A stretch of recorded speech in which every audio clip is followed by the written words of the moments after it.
بسم الله الرحمن الرحيم الحمد لله رب العالمين الحمد لله الذي خلق السماوات والأرض وجعل الظلمات والنور ثم الذين كفروا بربهم يعدلون أشهد أن لا إله إلا الله وحده لا شريك له وأشهد أن محمدا عبده ورسوله اللهم صل على محمد وعلى آل محمد كما صليت على إبراهيم وعلى آل إبراهيم إنك حميد مجيد اللهم بارك على محمد وعلى آل محمد كما باركت على إبراهيم وعلى آل إبراهيم إنك حميد مجيد ورضي اللهم عن الخلفاء الراشدين والصحابة أجمعين ومن تبعهم بإحسان إلى يوم الدين أما بعد والسلام عليكم ورحمة الله وبركاته. Mes sœurs, mes frères, les louanges, les remerciements, les éloges, le cirque vivant qui ne meurt pas, Allah le premier qui n'a pas de début, le dernier qui n'a pas de fin, l'apparent, le dominant sur toutes choses, le subtil, le parfait dans son essence, dans ses noms et attributs et dans tous ses actes, qui oscille d'une part entre sa bienveillance, sa miséricorde, sa bonté, et d'autre part sa justice, elle, basée sur son omniscience et sa sagesse. Nous le louons, nous revenons vers lui repentant, nous lui demandons protection contre les conséquences de nos péchés, et lui seul en sait le nombre. Si Allah s'en prenait aux gens pour ce qu'ils ont fait, il n'aurait pas laissé sur la terre un seul individu. Nous demandons protection également contre les conséquences de nos péchés et les tendances de l'âme. Et l'âme ordonne certainement le mal, hormis celle à qui Allah a fait miséricorde. Comme le dit, Allah le met dans la bouche de la femme de Aziz, dans le verset 53 de la sourate 12. Ce miséricordieux par essence, par excellence, a envoyé un homme et a fait de lui une miséricorde pour les univers. Il s'agit de Muhammad ibn Abdillah. Qu'Allah bénisse ce prophète, sa famille, ses compagnons, tous ceux qui les auront suivis dans le droit chemin et nous fasse l'honneur d'en faire partie. Bienvenue donc dans ce jardin du paradis où nous sommes de plus en plus nombreux. Alhamdulillah, il y a de la place. Dans le paradis, la place la plus petite, le dernier qui ressort de l'enfer qu'Allah nous en préserve, il aura l'équivalent de cette terre et 10 fois plus. Les récits sont nombreux et beaux. Et donc nous tenons à vous remercier pour votre fidélité, pour votre bienveillance aussi, surtout pour votre confiance. Et vous avez battu tous les records là, lundi dernier. Lundi, l'islam au quotidien semble être votre épisode préféré ou votre live préféré. Vous étiez 4050 personnes donc simultanément connectées au live, toutes les plateformes confondues. Et cette mosquée contient à peu près 4000 personnes, un peu moins. Et donc, virtuellement, la mosquée était pleine. Et ça fait chaud au cœur, pas tellement pour le nombre, c'est pour surtout la veillée que les Marseillaises, les Bordelaises, les gens d'Abidjan, de Bamako certainement, et également d'ailleurs, même dans les sous-marins, paraît-il, suivent l'émission parfois à des heures tardives. Qu'Allah vous bénisse et bénisse votre temps et le compte pour un temps d'adoration, temps qui est le seul béni dans ce bas monde. C'est lui, donc, de se rappeler Allah subhanahu wa ta'ala tous ensemble, qu'Allah nous aime, qu'Allah nous fasse aimer les gens qu'il aime. Et c'est notre objectif, et qu'Allah nous fasse aimer les œuvres qui conduisent à son amour, subhanahu wa ta'ala. Ensuite, donc, on va commencer cet islam au quotidien par les réponses du quiz. Les réponses du quiz. Et ensuite, on dira un petit mot sur TikTok, si vous êtes encore branché, et ensuite, on répondra aux questions, Inch'Allah. Donc, sur le quiz, vous avez été excellent. Bon, j'exagère. Vous avez été, à cette heure-ci, vous êtes 1357 à avoir répondu. C'est déjà beaucoup, presque un record. Et vous avez une moyenne de 15 sur 20. Donc, ça veut dire que soit vous êtes amélioré, vous avez été très bon, vous avez appris beaucoup de vos erreurs, soit alors c'était facile. Alors, on va penser donc que vous êtes amélioré, vous êtes consacré donc à mieux comprendre le destin. C'est un point très important. Si nous sommes revenus dessus, c'est que Jibril alayhi salam, sous la forme d'un homme habillé de blanc, sur qui on ne voyait aucune trace de voyage, est venu demander au prophète sallam qu'est-ce que c'est que la foi. Il dit la foi consiste à ce que tu crois en Allah, en ses anges, en ses livres, en ses messagers, au jour du jugement dernier, et que tu crois au destin, qu'il soit bon ou mauvais. Donc c'est un point fondamental de la foi, et le prophète sallam nous a enseigné que celui qui dépense l'équivalent d'une montagne d'or pour Allah subhanahu wa ta'ala, qui ne croit pas au destin, Allah ne va pas l'accepter, il rentrera en enfer. Donc c'est quelque chose d'extrêmement important, pas bien sûr pour être laxiste, pas pour justifier nos péchés, comme la semaine dernière on en a parlé, pas pour justifier nos péchés par le destin, mais pour œuvrer et savoir que la hawla wa la quwwata illa billah, il n'y a de force et de puissance que par Allah. N'arrive que ce qu'Allah veut, et il a décrété 50 000 ans avant qu'il n'ait créé les cieux et la terre, dans son omniscience et dans sa miséricorde, il a décrété ce qui va arriver et n'arrivera que ce qu'il a décrété. Le prophète sallallahu alayhi wa sallam disait, la plume est levée et l'encre a séché. Il y a 3 questions qui n'ont pas eu une majorité de bonnes réponses, où vous êtes trompés, enfin beaucoup, la majorité s'est trompée. Là, c'est questions 2, 16 et 17, Inch'Allah, qu'on va traiter de façon plus approfondie. Première question, interdire le blâmable est contraire à la foi au destin. Alors, vous avez été 86%. Effectivement, on peut se dire, oui, mais il y a 122 quand même, 9% qui ont dit que, oui, effectivement. Non. La société musulmane est basée sur le fait d'ordonner le bien et d'interdire le mal. Et Allah subhanahu wa ta'ala dit, kuntum khayra ummatin ukhrijat linas. Ta'amuruna bil ma'ruf wa tanhawna al munkar wa tu'minuna billah. Allah subhanahu wa ta'ala dit, vous êtes la meilleure communauté suscitée pour les gens. Il a commencé par quoi? Vous ordonnez le bien, vous interdisez le mal et vous croyez en Allah. Et Allah ordonne de faire sortir de cette communauté les meilleurs. Ça, c'était le verset 110 de la sourate 3. Et avant, dans cette même sourate, verset 104, Allah dit « Waltakum minkum » c'est un ordre, que sorte de vous, ummatun, une communauté. « Waltakum minkum ummatun yad'una ila al-khayr » qui appelle au bien. « Yad'una ila al-khayr wa ya'muruna bil ma'ruf » qui ordonne le bien, qui interdit le mal. Et « Wa ulaika humul muflihun » voilà ceux qui ont réussi.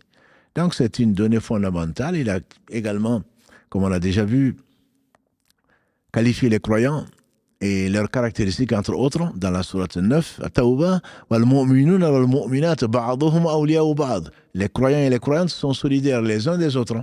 Qu'est-ce qu'il dit? Ya'muruna bil ma'ruf. Ils commencent par, ils ordonnent le bien, ils interdisent le blâmable. Et donc, ensuite, ils font la prière, etc., etc. Donc, la réponse, c'est faux. Or, si le destin, bien sûr, est là, et le destin sait si effectivement on est laxiste ou pas. On ne doit pas être laxiste, on ne doit pas être extrémiste.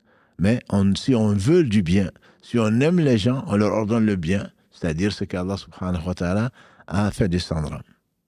Deuxième question, où donc vous n'avez pas été brillant. La foi au destin implique de ne pas fuir un endroit où sévit une épidémie. Vous avez répondu que c'est vrai. La bonne réponse plutôt, c'était vrai. La foi au destin implique de ne pas fuir un endroit où sévit une épidémie. Peut-être que la question a été mal posée, mais quand on croit au destin, on ne doit pas fuir un endroit où il y a une épidémie. On fuit quoi? On fuit la mort? On fuit le destin? Non. Le prophète, alayhi salatu wassalam, dans cette histoire, dans ce récit, Omar ibn Khattab était au général et dirigeait une armée. Avant d'arriver à l'endroit où ils devaient se battre, ils ont appris qu'il y avait la peste. Et il s'est arrêté, il a consulté, comme à son habitude, suivant l'exemple du prophète sallallahu alayhi wa sallam. Il a demandé, qui d'entre vous a entendu parler du cas semblable, où on sait qu'il y a une épidémie quelque part, est-ce qu'on va y aller ou est-ce qu'on ne va pas y aller? Il y a un compagnon qui a dit, moi j'ai entendu le prophète sallallahu alayhi wa sallam dire, quand on entend qu'il y a une épidémie quelque part, il ne faut pas y aller. Il ne faut pas y aller. Et quand on est quelque part, il ne faut pas fuir. Donc ici, il s'agit implique de ne pas fuir un endroit où sévit. Et il y a un homme qui n'avait pas compris, bien sûr. Omar fait partie des plus grands savants de la communauté. Il y a un homme qui dit, ah, Omar fuit le destin. Omar fuit le destin. On devait aller dans un endroit où il y avait l'épidémie, il a peur du destin. Il fuit le destin. Omar, on lui fait dire, Omar fuit le destin pour aller vers le destin. Si Allah avait voulu, Omar n'aurait pas su qu'il y avait une épidémie. Mais maintenant qu'Allah a voulu qu'il le sache, donc Omar se base sur le destin, qui a voulu qu'il le sache pour ne pas y aller. Donc s'il n'y va pas, c'est là où il croit au destin. Et ne pas mal comprendre, mal interpréter les hadiths du prophète sallallahu alayhi wa sallam. Quand on est quelque part, on ne doit pas fuir. Mais quand on n'y est pas encore, on ne doit pas y aller. Ce serait un suicide. Ce serait un suicide. Et donc ça, le destin ne justifie pas donc des attitudes suicidaires que l'on met sur le compte donc de l'islam. Donc là, vous n'avez été que 27%. La plupart d'entre vous, 70% qui ont dit que c'est faux. Voilà. La foi, pour eux, n'implique pas donc de fuir un endroit où sévit une épidémie. Troisième question, la foi au destin implique de ne pas déprogrammer un voyage dans un pays où il y a une épidémie. C'est faux, en effet. C'est le complément, c'est-à-dire que je dois aller quelque part. J'ai appris qu'il y a une épidémie, je ne dois pas y aller, bien sûr. Je ne dois pas y aller. Parce que je crois au destin, ça veut dire justement qu'Allah m'a, dans le destin, il a prévu, il a ordonné à la plume d'écrit que je vais savoir qu'il y a de l'épidémie avant d'y aller. Donc si avant d'y aller, je le sais, ça fait partie du destin, donc je ne pars pas. Donc je déprogramme d'y aller parce qu'Allah a voulu que je sache. Celui qui ne sait pas, bien sûr, son destin est d'y aller, et donc là, il ne doit pas fuir cet endroit-là. C'est ça la bonne compréhension du destin, qu'Allah nous accorde la bonne compréhension. Quatrième question, se soigner est contraire à la foi au destin, puisque la maladie est une créature d'Allah qu'il peut guérir s'il veut. Bon, heureusement, vous n'avez pas été très nombreux, mais 40 quand même. 42 à dire que c'est vrai. Non, c'est faux. Quand je crois au destin, justement, le destin m'a fait découvrir la maladie. Le destin a voulu qu'il y ait des médecins pour traiter la maladie. Et donc, il se peut qu'Allah me guérisse. Donc, il faut se soigner. Ça fait partie également du destin. Cinquième question, invoquer Allah, celui qui entend parfaitement, contredit la foi au destin puisqu'il sait absolument tout. Voilà les incapables. Le prophète sallam a dit, l'incapable, c'est celui qui est incapable d'invoquer.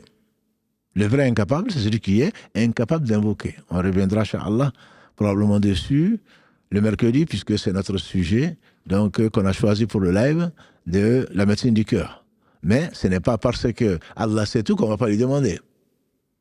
Allah sait tout, Allah peut tout. Mais il sait que nous ne savons pas. Donc on doit lui demander, puisqu'on sait qu'il sait et qu'il peut, et qu'il entend et qu'il voit parfaitement. Donc c'est une mauvaise compréhension donc, du destin que de penser qu'il ne faut pas invoquer Allah parce qu'il sait tout. Pourquoi l'invoquer? Et non, Allah dit dans la sourate 40, verset 60, on l'a vu le mercredi, votre Seigneur a ordonné de l'invoquer pour qu'il vous réponde. Et ceux qui s'enflent d'orgueil, qui refusent de l'invoquer, il leur promet donc l'enfer qu'Allah nous en préserve. Question 6, la foi au destin permet de justifier un acte interdit car n'arrive dans le royaume d'Allah que ce qu'il veut.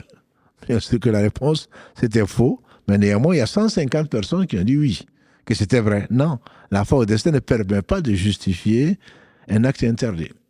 Si l'acte est interdit, Allah a voulu qu'on le sache, que l'acte est interdit, on ne va pas prétexter que le destin a voulu qu'on le fasse. Voilà, on va tuer, on va voler, on va mentir, on va dire, eh bien, écoute, c'est le destin.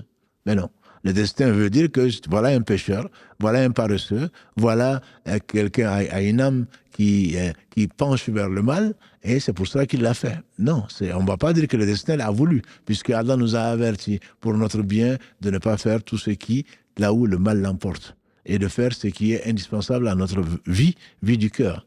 Et malgré cela, on l'a fait, donc on ne va pas parler de destin dans ce cas-là. Septième question, demander de l'aide aux créatures est contraire à la foi au destin. La réponse, bien sûr, c'est faux. Même Moussa, alayhi salatu wassalam, a demandé. Quand tu demandes de la route à quelqu'un, ta route. Quand tu demandes de l'aide à quelqu'un, pour bien sûr à un vivant, celui qui est fait à un mort, celui-là, il est associé à Allah subhanahu wa ta'ala. C'est le shirk et le seul péché qu'Allah subhanahu wa ta'ala, comme il le proclame au moins dans 2 versets de la sourate Les Femmes, sourate 4, verset 48 et 116, « Inna Allah la yaghfiru an yushraka bihi wa yaghfiru ma duna dhalika liman yasha » Allah ne pardonne pas qu'on lui associe quoi que ce soit. En dehors de cela, il pardonne à qui il veut. Et donc, celui qui meurt en associant quoi que ce soit à Allah, il ne sortira pas de l'enfer. Donc, demander à un vivant capable de le faire, bien sûr que c'est permis. Quand toi, tu ne peux pas, bien sûr, si tu peux le faire, le mieux, c'est de ne rien demander à personne. Certains compagnons du prophète sallam ont prêté allégeance au prophète sallam de ne rien demander à personne. Au point que quand ils étaient sur leur monture, que leur fouet tombait, ils descendaient sans demander à quelqu'un qui était par terre de leur donner. Parce que quand on demande, on devient esclave de la personne. Elle peut dire oui comme elle peut dire non. On doit demander qu'à Allah, subhanahu wa ta'ala, quand on peut. Mais quand on ne peut pas, on a besoin d'aide. Allah met sur notre route quelqu'un qui peut nous aider. Dans le bien, bien sûr qu'on doit demander. On doit demander, sinon ce serait de l'orgueil, ce serait plus de la fierté. 8e question, si au travers d'une personne qu'on arrive à un but où on est sauvé par Allah, le doux, d'une situation délicate, on est en droit de dire c'est Allah, c'est grâce à Allah et à toi que ça arrive très très souvent. La réponse donc c'est également c'est une question qui n'a pas été très très bien traitée. Vous n'avez été que 51% à dire que c'est faux. On n'a pas le droit de dire c'est grâce à Allah et. C'est le et qui est de trop. La locution donc ici, le et de coordination, c'est Allah et toi. Quand ils ont dit au prophète sallam, c'est qu'Allah a voulu et toi, il a dit vous m'associez à Allah. Dites seulement ce qu'Allah a voulu. Le et est de trop. Donc dans l'islam, on dit c'est grâce à Allah, puis toi. C'est que c'est Allah qui t'a permis toi de m'aider, mais toi tu n'es rien, tu ne peux rien. C'est Allah, c'est grâce à Allah seulement. Masha'Allah, yani Masha'Allah, c'est tout. Masha'Allah. Allah a voulu, ça s'est réalisé. C'est qu'Allah ne veut pas, man lam yasha, lam yakun. Si Allah ne veut pas, ça ne peut pas se passer. Donc on n'a pas associé quelqu'un à Allah, même si celui-là nous a sauvés, on pense, on dira, il nous a sauvé la vie. Non, on dit Allah m'a sauvé la vie grâce à lui, par la faveur donc qu'il a accordée. Cet homme passé à ce moment-là, il avait la capacité de m'aider. Et s'il n'était pas là, bien sûr, Allah aurait pu me sauver sans rien. Mais Allah a voulu le gratifier de cette situation-là. Il en a profité pour m'aider et ça a été l'occasion de sauver ma vie. Mais ce n'est pas parce qu'on lui doit la vie, c'est ce qu'on dit. Cet homme, je lui dois la vie. Cette femme, je lui dois la vie. C'est pas vrai. Tu dois la vie à Allah seul. Mais c'est Allah qui l'a utilisé à un moment où tu en avais besoin pour que Allah puisse te sauver. Voilà. Donc c'est important. Et malheureusement, dans nos expressions, dans nos langages, dans le dialecte, on dit souvent c'est grâce à Allah et à toi. Ça nous fait plaisir, bien sûr, parce que voilà, au moins il reconnaît, voilà, quelqu'un au moins de reconnaissant, dirons-nous, de remerciant. Non, il t'est associé à Allah. Tu ne dois pas en être fier, tu ne dois pas le laisser même le dire. Tu dis plutôt c'est grâce à Allah. Oui, oui, je sais, c'est grâce à Allah, mais bon, toi aussi, non. C'est grâce à Allah, puis Allah m'a utilisé, et qu'Allah nous utilise pour le bien, Allah m'a utilisé pour rendre service donc, à ces créatures. Question numéro 9. Pour un projet à très court terme, on peut ne pas dire Inch'Allah. Bon, alhamdulillah, c'est faux.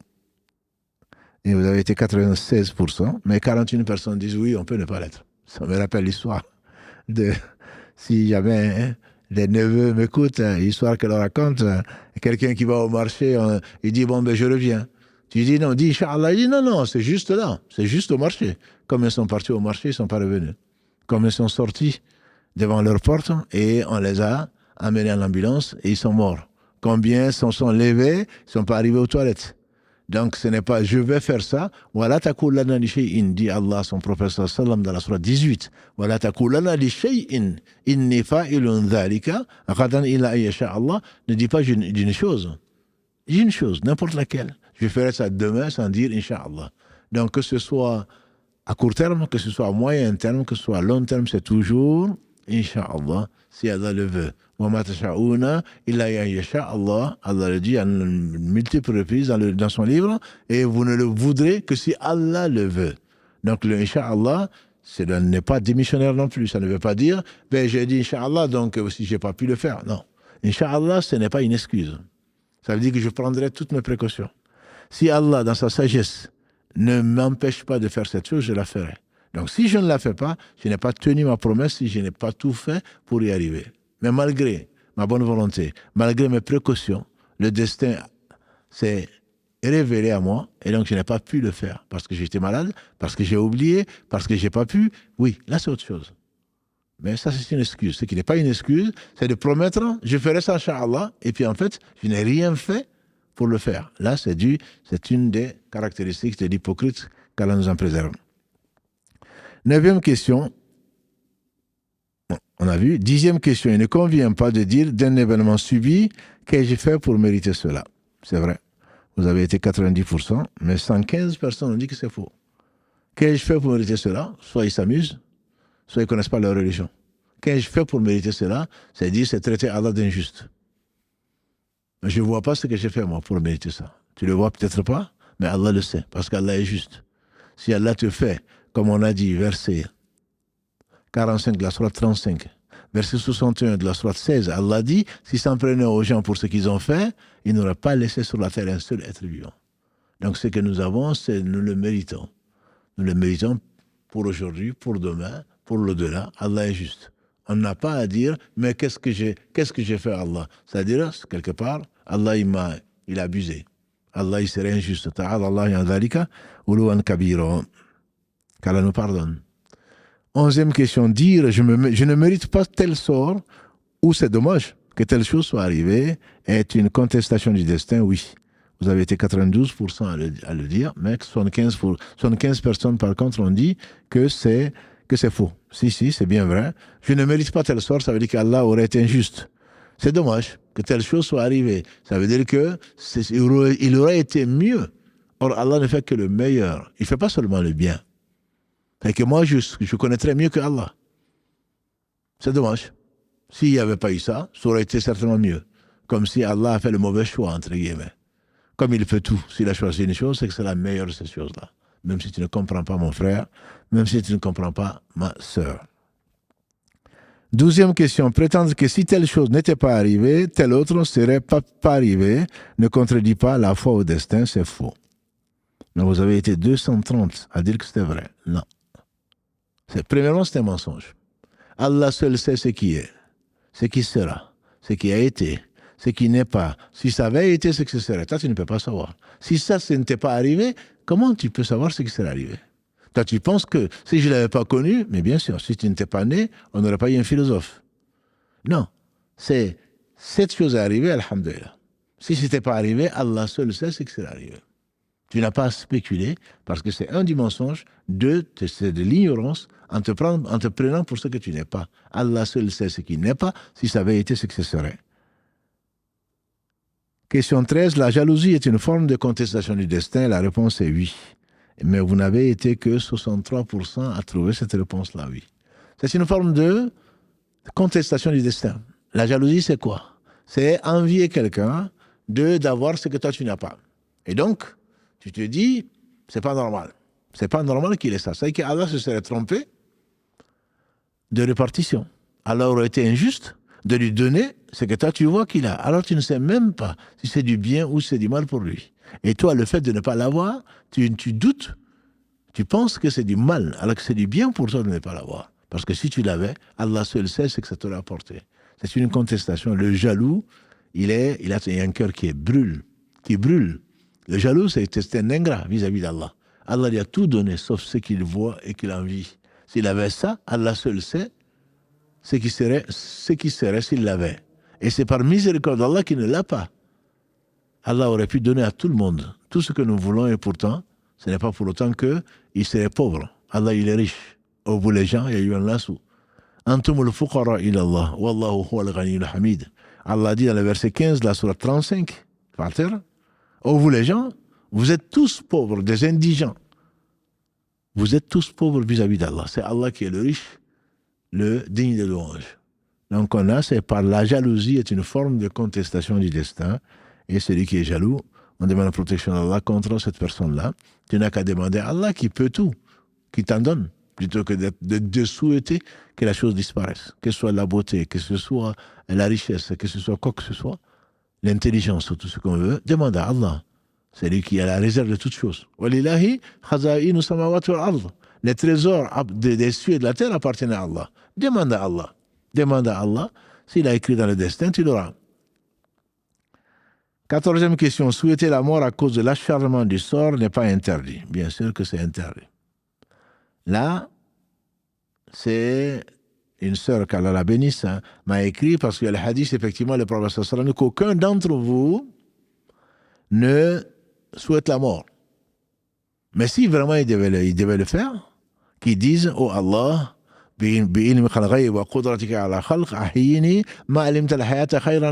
jusqu'à la fin du hadith, à cause de ta science parfaite de l'invisible, l'indescriptible, l'imperceptible, al-ghayb, et ton omnipotence sur ta créature, et c'est toi qui as tout créé, fais-moi vivre tant que la vie est meilleure pour moi, et fais-moi mourir si la mort est donc meilleure pour moi. Oui, effectivement, on peut répondre comme ça, mais en fait, ce n'est pas ça. Ce n'est pas ça. Ce n'est pas du tout ça. C'est-à-dire que le fait de souhaiter la mort à cause de l'acharnement du sort, c'est que, attends le destin. Pourquoi Allah subhanahu wa ta'ala punit Le prophète sallallahu nous a dit que celui qui se suicide, Allah va le punir en enfer par ce par quoi il s'est suicidé. Parce qu'il a précédé le destin. C'est une façon de parler. Allah, bien sûr, savait qu'il allait se suicider. Mais il ne s'est pas laissé, n'a pas fait confiance à Allah et aller jusqu'au bout. Il n'y a pas inna ma'al usri yusra. Avec la difficulté, il y a la facilité. Toi, tu as désespéré de la miséricorde d'Allah en mettant fin à ta vie. C'est pour cela que tu as contesté le destin en réalité. Alors, la question qui est posée directement, que Karim me passe, mais Allah est jaloux. Donc pourquoi, quand on est jaloux, c'est pas bien? Parce que la jalousie d'Allah n'est pas là. Ce n'est pas la même chose. Laysa kamithlihi shay. Laysa kamithlihi shay. Verset 11 de la sourate 42. Rien ne lui ressemble. Rien ne lui ressemble. C'est-à-dire que la jalousie d'Allah, c'est de voir qu'on fait les interdits, alors qu'il les a interdits pour notre bien. Allah ne veut pas, Allah n'aime pas ça. Alors que nous, notre jalousie, c'est de vouloir voir disparaître le bien qu'Allah a donné à quelqu'un. Donc c'est complètement différent. Quand le prophète sallallahu a dit Allah est jaloux, moi je suis jaloux plutôt, et Allah est encore plus jaloux que moi. C'est quand on s'approche de ses hurumat, de ce qu'il a interdit. Comme il dit que c'est pour cela qu'il a interdit les choses. Donc ça, c'est la définition de la jalousie d'Allah est connue et par le hadith. Ce n'est pas du tout semblable à notre jalousie, nous. Ensuite, question donc 14. Souhaiter on l'a traité. 15. Insulter le temps devient à contester le destin. Effectivement vrai. À 83%, vous avez été, mais il y a quand même 91% de personnes qui ont dit que c'est faux. Insulter le temps revient à contester le destin. C'est Allah qui a fait le temps. Allah, le prophète a dit qu'Allah dit qu'aucun d'entre vous n'insulte le temps. Insulter le temps, c'est moi le temps. C'est-à-dire, c'est moi qui fais le temps. Allah a voulu qu'il y ait une météo de telle façon. Et toi, tu l'insultes. Quel sale temps, comme on entend parfois. Là, tu dis qu'Allah s'est trompé. Ce qu'Allah a fait n'est pas bon. Or, c'est dans le destin forcément, puisque c'est Allah qui a décrété 50 000 ans, avant qu'il n'ait créé les cieux et la terre, ce qui devait arriver, et c'est arrivé, et tu n'y pourras rien. Tu n'y pourras rien du tout, et tu prends des péchés, parce que tu n'es pas content de ce que Allah subhanahu wa ta'ala a décrété. 16e, où vous avez été très, très, très peu nombreux à avoir une bonne réponse. Vous n'avez été que 88, soit 6%. La satisfaction du destin est une obligation de la foi. La réponse est faux. Vous avez été 89% à dire que oui. Pourquoi? Qu'est-ce que c'est que la foi? On a commencé par le hadith de Jibril alayhi salam. La foi, dit le prophète sallam, c'est de croire en Allah, en ses anges, en ses livres, en ses messagers, au jour du jour dernier, et croire au destin, qu'il soit bon ou mauvais, en notre faveur ou en notre défaveur. Il n'a pas dit et soit satisfait du destin. La satisfaction du destin, c'est l'idéal. Ce sont les prophètes, ce sont les gens, les alliés d'Allah. Allah veut une chose, c'est la meilleure des choses. Même si nous on le dit, est-ce qu'on est vraiment satisfait au fond de nous? Mais cela ne veut pas dire qu'on n'est pas croyant. On est croyant parce qu'on sait que ça devait arriver, c'est le destin. Allah a décrété, c'est arrivé. Comme l'a dit le prophète sallam, le cœur est gros, les larmes coulent, mais on ne dit d'Allah que du vrai, que du bien. Et donc, ne pas être content, entre guillemets, du destin, c'est humain, ça veut dire qu'à ce moment, en tout cas, ta foi est basse. Mais si tu es satisfait d'Allah, Allah sera satisfait de toi. Et si tu es satisfait du destin, ça prouve que tu es satisfait d'Allah parce que tu le connais. Tu sais que ce qu'il fait, c'est la meilleure des choses, même si ça ne te plaît pas. On fait dire à un homme, dont j'ai oublié le nom, qui disait, si Allah me donne ce que je veux, je serai content. Mais si Allah ne me donne pas ce que je veux, je serai 10 fois plus content. On lui dit, mais pourquoi? Il dit, parce que si Allah me donne ce que je veux, Allah m'a donné ce que moi je veux. Mais si Allah ne me donne pas ce que je veux, c'est qu'Allah m'a donné ce que lui il veut. Ce que Allah veut est bien entendu mieux que ce que moi je veux, même pour moi-même. Parce qu'Allah sait et nous on ne sait pas. Donc c'est une question, j'espère que par là, alhamdulillah, qu'Allah nous éduquera. Donc cette question qui n'a pas été du tout comprise, la question 16, la satisfaction du destin n'est pas une obligation de la foi, mais c'est plus que recommandé. C'est un niveau important de la foi que dis-je, c'est même peut-être l'excellence. L'excellence, c'est à demander Jibril au prophète sallallahu alayhi wa sallam qui lui a dit l'ihsan, l'excellence, c'est que tu adores Allah comme si tu le vois, car si tu ne le vois pas, lui te voit. Donc, idéalement, on demande à Allah d'être satisfait du destin. Mais ce n'est pas une obligation de la foi. On peut ne pas être satisfait du destin, on peut ne pas être content d'être pauvre, d'avoir perdu quelqu'un qu'on aime, on peut être triste et même pas ne pas être satisfait, mais on ne doit pas contester le destin. Comme les cas qu'on a vus tout à l'heure, celui qui conteste le destin, c'est un manque de foi. Et celui qui meurt en ne croyant pas au destin, celui qui meurt, a dit le prophète sallam, en pensant d'une chose qu'il n'a pas eue, qu'il aurait pu l'avoir, ou d'une chose qu'il a eue, qu'il aurait pu l'éviter, celui-là, il va en enfer parce qu'il ne croit pas au destin. Donc c'est vraiment extrêmement important le destin, et je peux vous dire que les gens qui y croient ont été heureux, et ceux qui n'y ont pas cru sont éloignés d'Allah, peut-être même ont perdu la foi, en tout cas risquent l'enfer, ça c'est sûr. 17e question, il est légitime de dire le destin l'a voulu. La réponse, vous avez été 49% à dire oui, mais la bonne réponse, vous n'avez été que 40%, vous avez été 50% plutôt à dire oui, la bonne réponse c'est 40%, c'est faux. C'est pas le destin l'a voulu, c'est Allah l'a voulu. Allah l'a voulu, donc le destin l'a réalisé. Le destin ne veut rien du tout. C'est Allah qui veut tout. C'est Allah on ne peut vouloir que si Allah le veut. C'est Allah qui l'a voulu. Ce n'est pas le destin. Allah a voulu dans le destin. Allah a voulu que ce soit le destin, mais ce n'est pas le destin qu'il a voulu. C'est peut-être une subtilité, vous me direz, mais ce n'est pas le destin, c'est Allah qui l'a voulu. Ce qu'Allah veut se réalise, c'est pas ce que le destin veut. Ce qu'Allah veut se réalise dans le destin. C'est peut-être subtil, mais encore une fois, mais bon, vous avez eu quand même 15 sur 20, ça veut dire que vous avez compris le destin et qu'Allah nous en fasse surtout profiter. Qu'on le garde dans le cœur, pas seulement sur la langue ou dans le cerveau, en disant, moi j'ai bien compris, j'ai eu 15, j'ai eu 18, d'accord, mais est-ce que devant ce que tu n'aimes pas dans la vie aujourd'hui, est-ce que tu as compris le destin? Est-ce que tu as remercié Allah d'avoir eu ce que tu n'aimes, de ne pas avoir eu ce que tu voulais et d'accepter ce qu'Allah t'a envoyé comme épreuve? Et là, oui, je te dirais, tu as compris le destin, même si tu as dit, je ne sais pas, même si tu n'as pas eu une bonne note, là, chez Allah, tu auras une très bonne note. Mais si dans le quiz, tu as une très bonne note et qu'en réalité, tu te révoltes contre le destin, très certainement, tu as une très très mauvaise note en réalité chez Allah subhanahu wa ta'ala. 18e question. Il n'est pas permis de dire les conditions atmosphériques ou autres ont voulu que. C'est pareil, il n'est pas permis. La réponse est vraie. Il n'est pas permis de dire. C'est comme on a vu, le destin l'a voulu, la météo a voulu que... Non, c'est pas la météo. La météo ne fait que deviner, anticiper, décrire les phénomènes à venir. La météo ne veut rien du tout. Que peut faire la météo? Si elle a décrété qu'il va faire beau, c'est pas la météo qui va faire qu'il va pleuvoir. Si elle a décrété qu'il va pleuvoir, c'est pas la météo qui va changer les choses. C'est Allah qui l'a voulu. Mais la météo l'a prédit. Prédire, ça ne veut pas dire qu'on le fait. Prédire, c'est qu'on a cette connaissance-là au travers, ici, de la science, et ceci est bien entendu permis, et ça permet d'anticiper un certain nombre de choses. Avant-dernière question, 19e, tout ordre d'Allah, le sage, se réalisera nécessairement.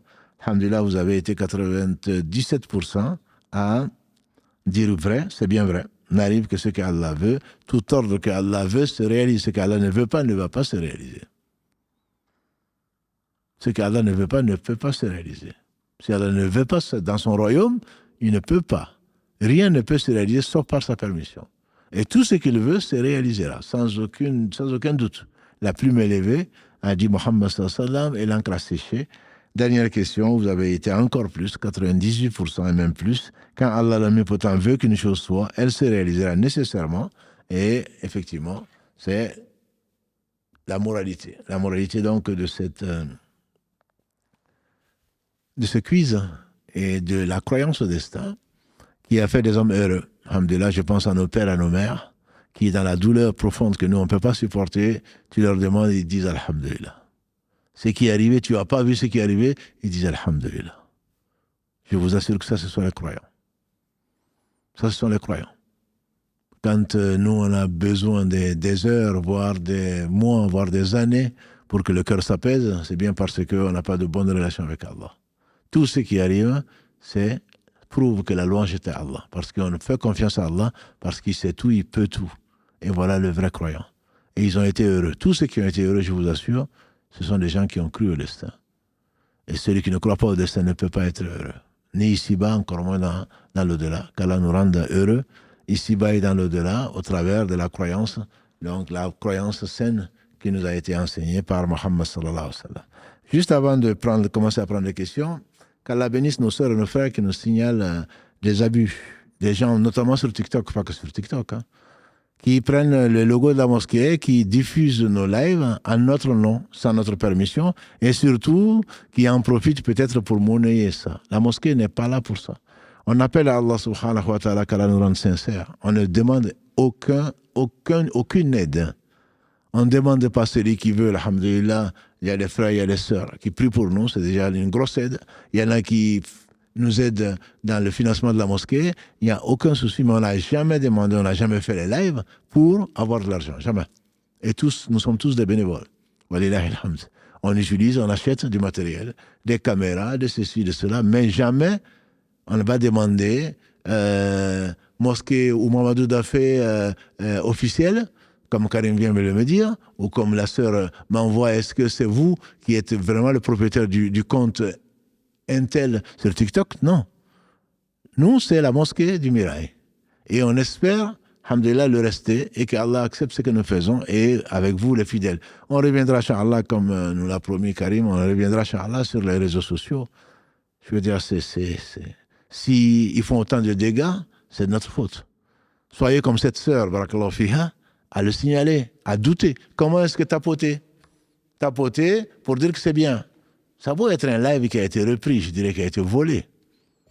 J'ai rien contre, ça ne m'appartient pas, tout appartient à Allah. Mais au moins, demande la permission, passe par la porte. Passe par la porte. Nous, on ne vend pas. On ne vend pas, mais au moins, demande la permission. Et pour quel but est-ce que tu veux que les gens entendent ce qui te paraît, toi, la vérité, et tu ne vas pas le monnayer, ou alors tu veux en profiter pour attirer des gens et pour avoir de l'argent. Et cet argent ne se servira pas à grand-chose. Allah ne va pas y accorder de bénéfices. Inna Allah tayyib. La yuqbal illa tayyiba. Allah est pur, il n'accepte que ce qui est pur. Et cet argent, tu verras, si ça ne t'amène pas un malheur, en tout cas, tu ne pourras pas en profiter. C'est pareil, on a vu des gens donner des comptes, qu'Allah bénisse également encore une fois cette sœur, c'est pas la même, mais cette sœur, donc de Paris, qui a écrit pour dire que, est-ce que, effectivement, c'est vous qui donnez un numéro de compte, hein, un numéro de compte pour soutenir et en mettant donc le nom de la mosquée ou le nom de celui qui est en train de vous parler pour arnaquer les gens. Qu'Allah le guide et qu'Allah nous guide, qu'Allah lui pardonne s'il est revenu repentant vers Allah. Donc on ne va pas passer notre temps à chercher qui utilise la mosquée ou qui utilise le nom de la mosquée pour arnaquer les gens, mais c'est à nous d'être vigilants. Nous, on ne va jamais vous demander, Inch'Allah, autre chose que des invocations. Si on le fait, Allah sait pourquoi on le fait. Et on espère qu'on est sincère. Et qu'Allah subhanahu wa ta'ala accepte de nous et de vous. Mais ne vous laissez pas avoir par des faux comptes et des arnaqueurs qui auront perdu l'au-delà, qui ont vendu leur vie pour de l'au-delà pour ici-bas, pour quelques euros ou pour quelques francs CFA. Ne marchez pas, ne tapotez pas comme il vous demande de le faire. Voilà. Et si c'est au nombre de likes ou de cœurs qui vont avoir de l'argent, je ne sais pas comment ils vont dormir. Je ne sais pas comment ils vont dormir. Qu'est-ce qu'ils vont dire à Allah? Où est-ce qu'ils ont eu cet argent-là? Personne ne bougera au jour du juin dernier avant de rendre compte de 4 choses, dont où tu as eu ton argent, comment tu l'as dépensé. Où ils ont eu cet argent-là? Je ne parle pas de ça, c'est la demi-question. Et donc, je me préoccupe de ce qui m'attend, qu'Allah subhanahu wa ta'ala nous pardonne et nous accorde le paradis sans nous demander des comptes.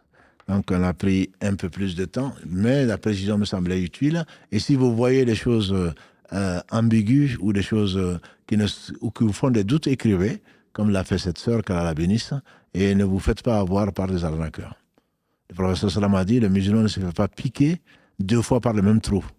Donc, il faut être vigilant. Il faut être vigilant. Et nous sommes tous responsables. Tous responsables quand nous voyons des gens ennemis d'eux-mêmes, des gens qui font des contraires de ce que dit l'islam, qui vient nous enseigner. La prière qui vient nous enseigner, le mariage qui vient nous enseigner, je ne sais quoi. Et ton look, tu reprends l'islam. Si tu avais compris vraiment l'islam, qu'est-ce que tu fais devant nous, dans cette tenue-là? Il y a beaucoup de choses à dire, mais vous êtes nombreux à attendre. Donc,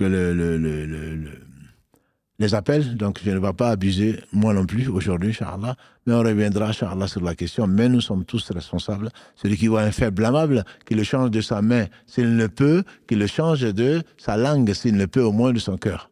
Donc la main, tu peux très bien ne pas suivre l'émission d'arnaqueur, la main, tu peux bien signaler, tu peux parler, et au moins, n'encourage pas les gens à dévoyer la religion d'Allah subhanahu wa ta'ala. Wallahu a'la wa a'lam. Allô, salam alaikum. Allô, salam alaikum. Alaikum salam. J'espère que vous allez bien. Barakallahu fik. Karim, tu peux augmenter le volume, s'il te plaît? Non. Oui, barakallahu fik. On va bien. Et toi? Alhamdulillah. Alhamdulillah, barakallahu fik. Alhamdulillah, très bien. Alors, moi, j'avais une question. Alors, c'était au sujet des LOA. Oui. J'ai mon frère qui souhaite acquérir une voiture. Mm. Et alors, j'avais vu dans un de vos lives il y a très longtemps, vous avez parlé un petit peu de tout ce qui est LOA. Et je voulais savoir, en fait, est-ce que c'était licite d'acquérir une voiture en LOA? Et à la fin, en fait, on est amené à racheter la voiture. C'est ça. LOA, pour ceux qui ne savent pas ce que c'est la location avec option d'achat. La location avec option d'achat n'est pas permise dans l'islam. C'est ce qu'ils appellent parfois le leasing. C'est donc, on a deux contrats en un. L'islam, on le prend en contrat longue durée ou pas.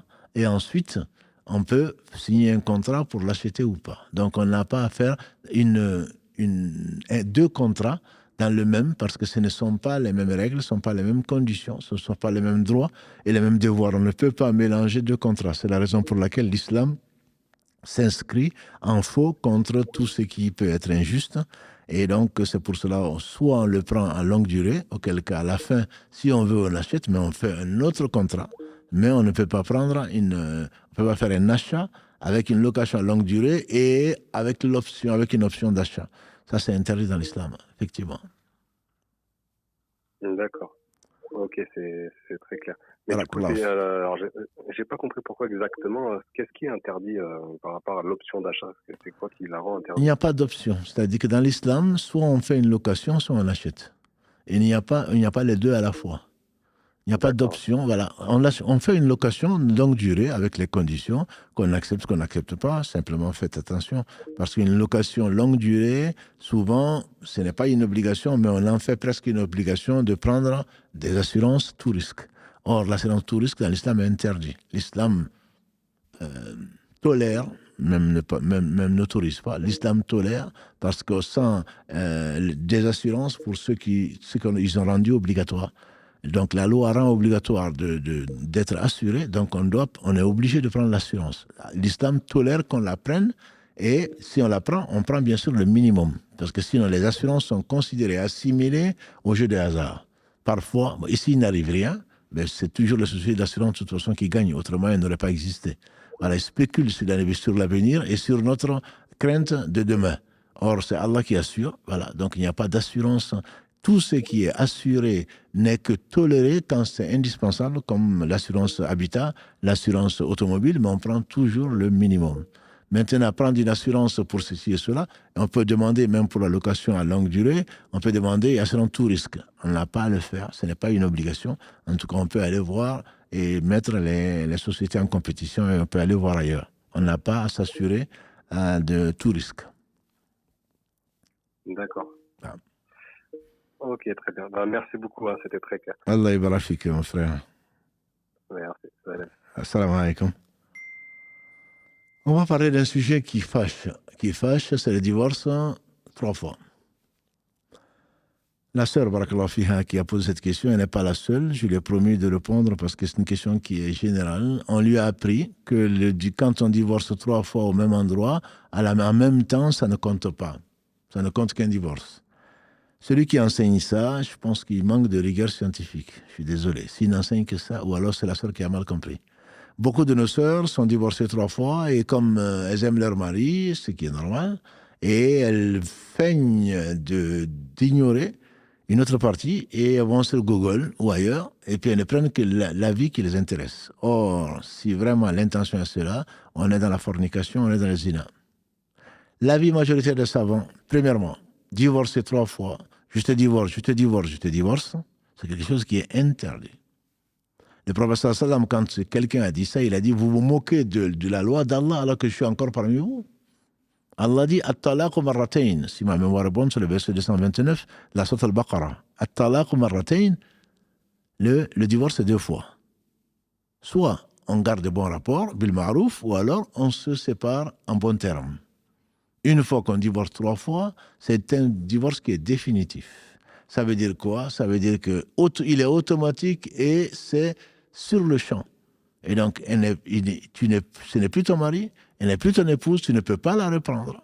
Son délai de visiter pour l'avis majoritaire est de 1 mois, pour savoir si elle est enceinte ou pas. Ensuite, elle doit se remarier, sans contrainte bien sûr. Et d'ailleurs, il est interdit, parce que certains idiots font le tour, veulent contourner la loi en cherchant quelqu'un pour l'épouser, ensuite divorcer, et pour qu'eux, ils reprennent cette femme-là.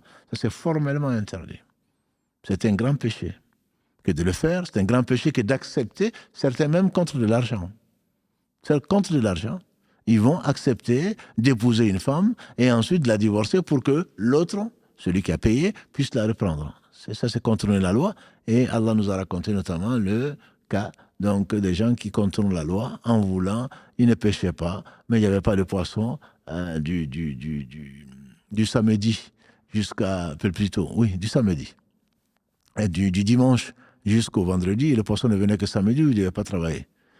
Ils vont mettre un filet le vendredi, ils n'ont pas travaillé le samedi, et puis finalement, ils vont attraper, les poissons viennent les narguer, et les poissons sont piégés le vendredi, et donc du vendredi au samedi, et dimanche, ils viennent récolter.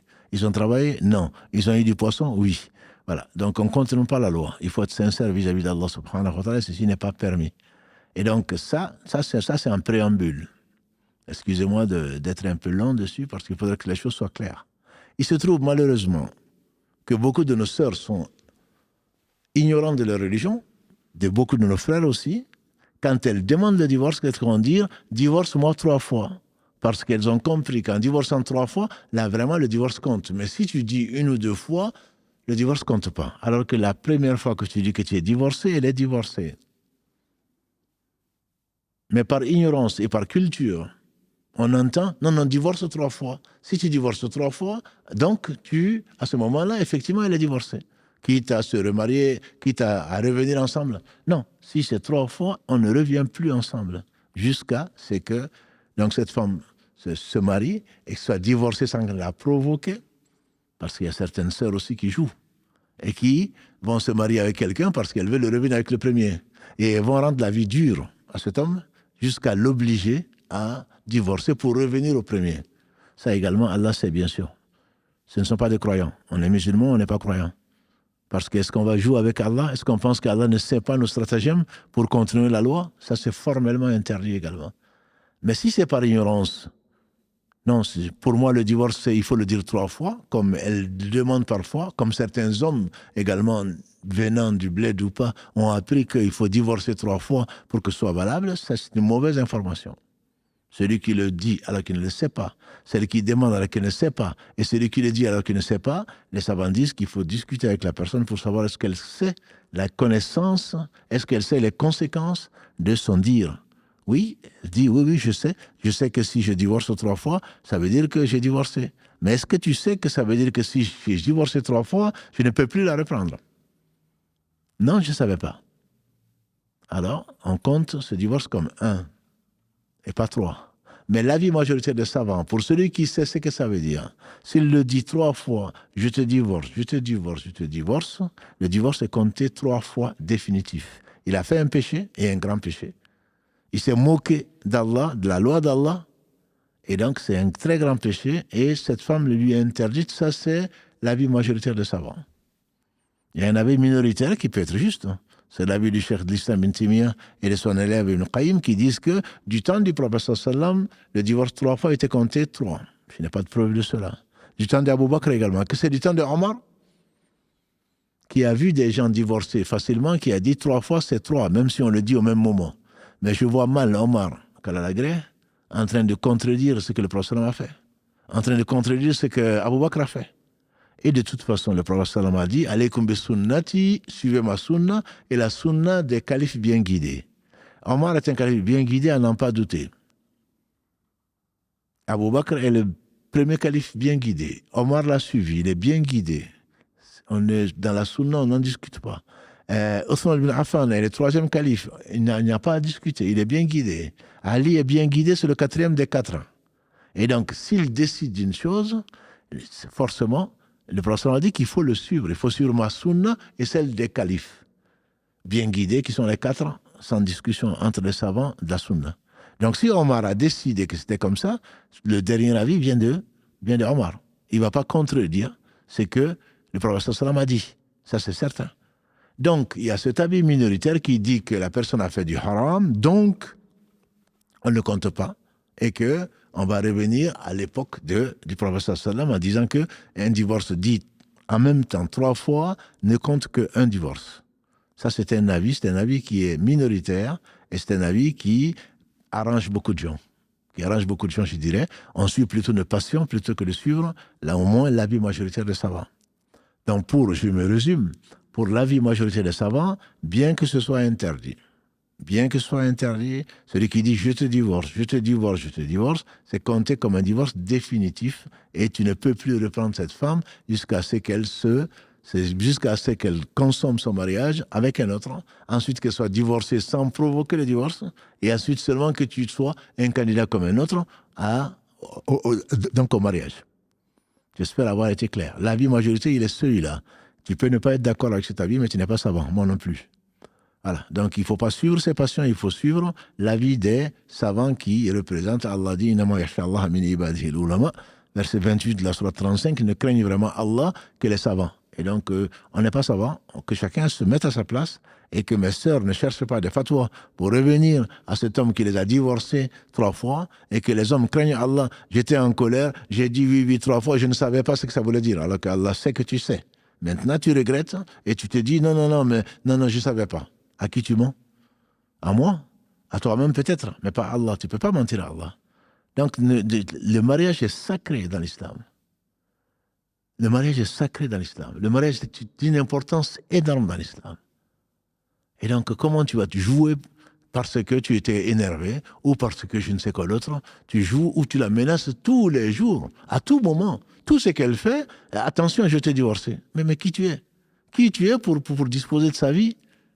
Tu lui fais des enfants, elle va se retrouver comme une femme, comment dirais-je, isolée, une femme divorcée, seule, et parce que monsieur n'est pas content, parce que monsieur a subi une injustice, et il vient se défouler en divorçant avec sa femme, et après, bien sûr, il regrette.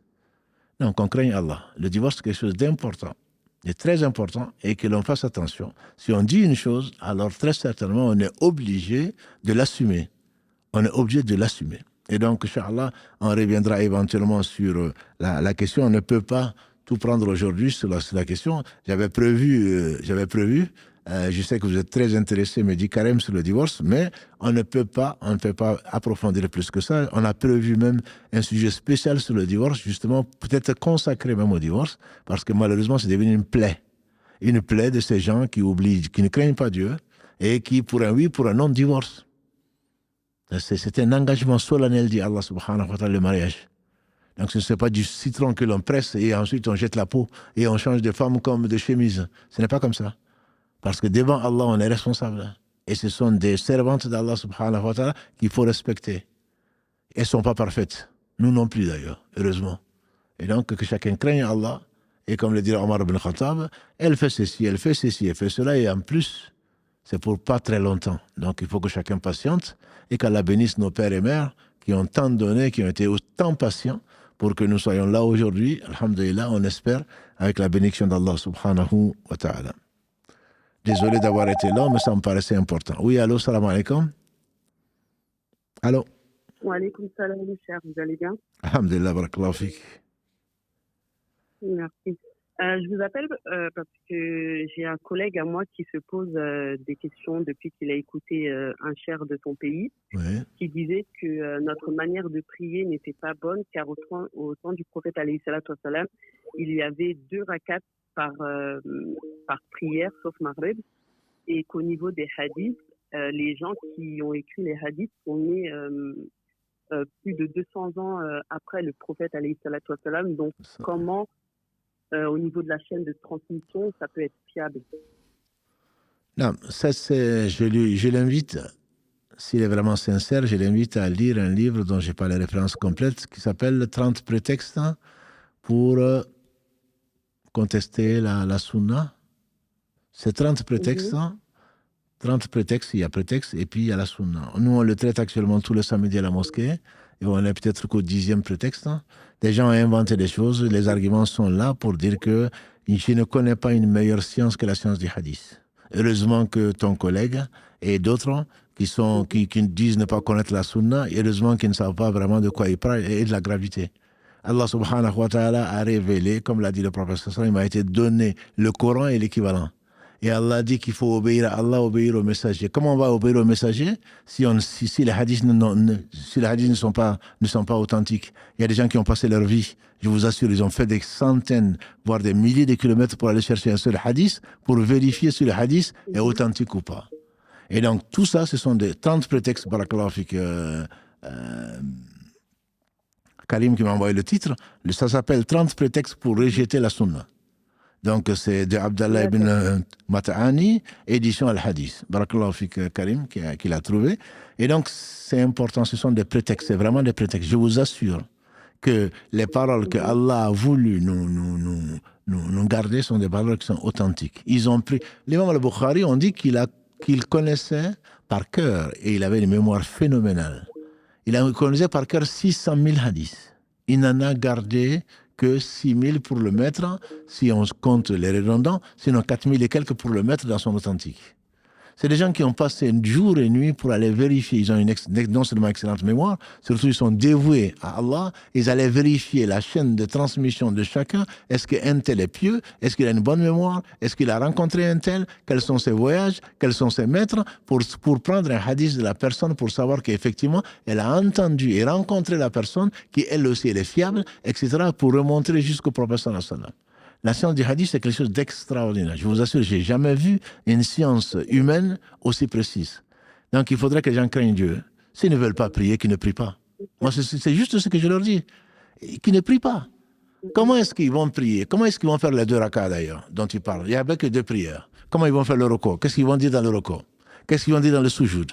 Pourquoi ils vont se relever après le roko pour aller dans le soujoud? Pourquoi directement après le soujoud, donc après le roko, pourquoi ils ne font pas directement le soujoud?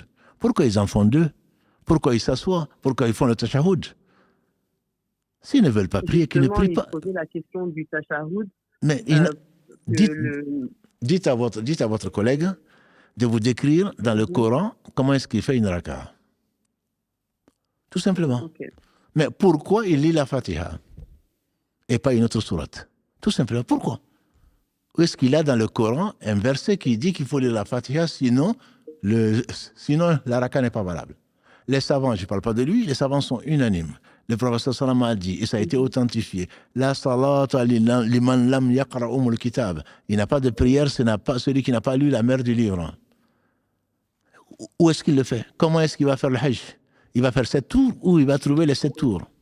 D'où il va commencer de faire le tawaf? Nous, on dit à partir de la sunna, parce que le prophète l'a fait, à partir de la pierre noire. Si on commence ailleurs, on ne compte pas le tour. Et ça, c'est aussi vrai pour la zakat, pour tout le reste. Comment il va se marier? C'est dans le Coran qu'il faut 2 témoins, qu'il faut le tuteur, qu'il faut ceci, qu'il faut cela. Non. Ce sont des gens qu'il faut éduquer. Ce sont des gens qui sont des ignorants, qui sachent qu'ils sont ignorants. Savoir qu'on ne sait pas, c'est déjà une science. Mais prétendre à la science alors qu'on ne sait pas, c'est sûr, c'est passion. Et personne n'est obligé d'être musulman. Et personne n'est obligé de prier, ni de jeûner, etc. Que les gens fassent ce qu'ils veulent et qu'ils nous laissent tranquilles. Qu'ils fassent ce qu'ils veulent. Mais de là à devenir des agents de Satan, manipulés par Satan, et en train de faire douter aux gens leur religion, là c'est grave, c'est extrêmement grave. C'est extrêmement... Ils n'ont aucune preuve. D'accord. Nous, on a toutes les preuves, contrairement, ils n'y croient pas, mais tant mieux. À eux leur religion, lakum dinukum, waliyadin. À eux leur religion, donc à nous l'autre. À nous l'autre. S'ils veulent ne pas prier, ils ne prient pas. S'ils veulent prier d'une certaine façon, qu'ils le fassent, il n'y a pas de souci. Mais qu'ils ne me remettent pas en cause ce qui pour nous a été prouvé et vérifié, et on remercie Allah subhanahu wa ta'ala et tous les gens par qui Allah nous a enseigné notre religion et pas par eux. Ok, d'accord. Barakallah aussi. Désolé, ma soeur, c'était pas du tout contre vous. Et Non, c'est parce pas que ce grave. sont des choses que l'on entend et qui commencent à énerver les gens et qui égarent les gens, comme l'a dit le Je comprends. professeur Sallam. C'est des gens qui sont égarés et qui égarent les autres. Donc on finit, c'est comme les TikTok et le reste. Je vois des jeunes de 15 ans qui commencent à nous enseigner notre religion. Des gens de 20 ans qui se prennent pour des savants. Et malheureusement, suivant nos passions, ne connaissant pas notre religion, on va les suivre. Ils sont égarés, ils égarent les autres. Et donc, ça, c'est quelque chose d'extrêmement grave pour nous, en tout cas. Ok, d'accord. Barakallah aussi, en tout cas. Allah vérifie. Salam alaikum. Alayhi salam wa rahmatullahi wa barakatuh. Une question récurrente, les talismans. Ce qu'on appelle les gris-gris. Que fait-on avec un mari qui a des talismans, qui croit en leur pouvoir? Il a été averti. Est-ce que le mariage est valable ou pas? Le talisman, c'est prendre une protection d'autre chose que Dieu, subhanahu wa ta'ala. Les compagnons, la majorité en tout cas des compagnons, considèrent que même si ça ne contient que le Coran, c'est interdit. C'est un moyen qui conduit au shirk, à l'association, le pire des péchés. Je prends un lutteur qui est entouré de gris-gris, comme on le voit parfois dans les vidéos ou à la télé. Et qui dit non, moi je mets ces gris-gris-là, juste c'est pour décorer, quoi. Je prends Allah témoin, qu'il oublie ces gris-gris. Je pense qu'il est déjà battu avant de monter sur l'arène. Parce qu'il y accorde une foi, plus qu'il l'accorde à sa foi en Allah subhanahu wa ta'ala. Et donc, les gens qui font des gris-gris, qui y croient, sont des polythéistes. On prie Allah subhanahu wa ta'ala de les guider, de nous guider et qu'ils reviennent vers Allah avant qu'il ne soit trop tard. Mais celui qui croit au pouvoir d'autre que Allah subhanahu wa ta'ala, son islam est plus que mis en question. Si on lui prouve, on doit prier pour lui premièrement, ma soeur. Deuxièmement, on le fait discuter avec des gens qui savent. Si malgré tout ça, il persiste, mais son mariage est automatiquement dissous. On ne doit pas rester avec quelqu'un comme ça qui est un polythéiste, on ne doit pas rester avec. Sinon, on va se retrouver polythéiste, ou on va se retrouver en tout cas désobéissante. Le fait donc de rester en compétition, dans un ménage avec un polythéiste, ça c'est ce que l'islam donc a interdit. Après, si on veut et on conteste cette disposition-là, on peut la contester, bien sûr. Mais c'est quelque chose qui n'est pas, c'est le pire des péchés que Allah subhanahu wa ta'ala nous a décrit, et le prophète sallam nous l'a décrit de façon très claire, que ce sont des choses que Allah subhanahu wa ta'ala ne pardonne pas. Il le dit, on l'a déjà dit d'ailleurs, tout à l'heure, versets 48 et 116 de la sourate 4, « Inna Allah la yaghfiru an yushraka bihi wa yaghfiru ma duna dhalika liman yasha » On prie pour la personne, on lui montre la vérité. Au travers des preuves, bien sûr. On ne croit qu'aux preuves. Pas parce que moi je l'ai dit, un tel l'a dit. Il y a des preuves pour cela. Si la personne renie et veut quand même pas, alors automatiquement, bien entendu, on lui dit, comme le verset qu'on vient de dire, la fin de la sourate 109, lakum dinukum waladin, à vous votre religion, à moi la mienne. Wallahu a'la wa a'lam. Allô, oui, salam alaikum. Alaikum salam. Je vous écoute. Ya Oustaz. J'avais une question. Oui. J'avais une question par rapport à la sourate 5, verset 6. Oui. Là où Dieu nous dit, lorsque vous vous levez pour la salade, lavez vos visages et vos mains jusqu'au coude. Oui. Je vais en train de discuter avec des copains. Oui. Et il y a certains qui m'ont dit que on doit le faire à chaque prière parce que c'est pas détaillé qu'on peut faire les ablutions une fois pour 2 prières. Oui. Est-ce que vous avez un avis là-dessus?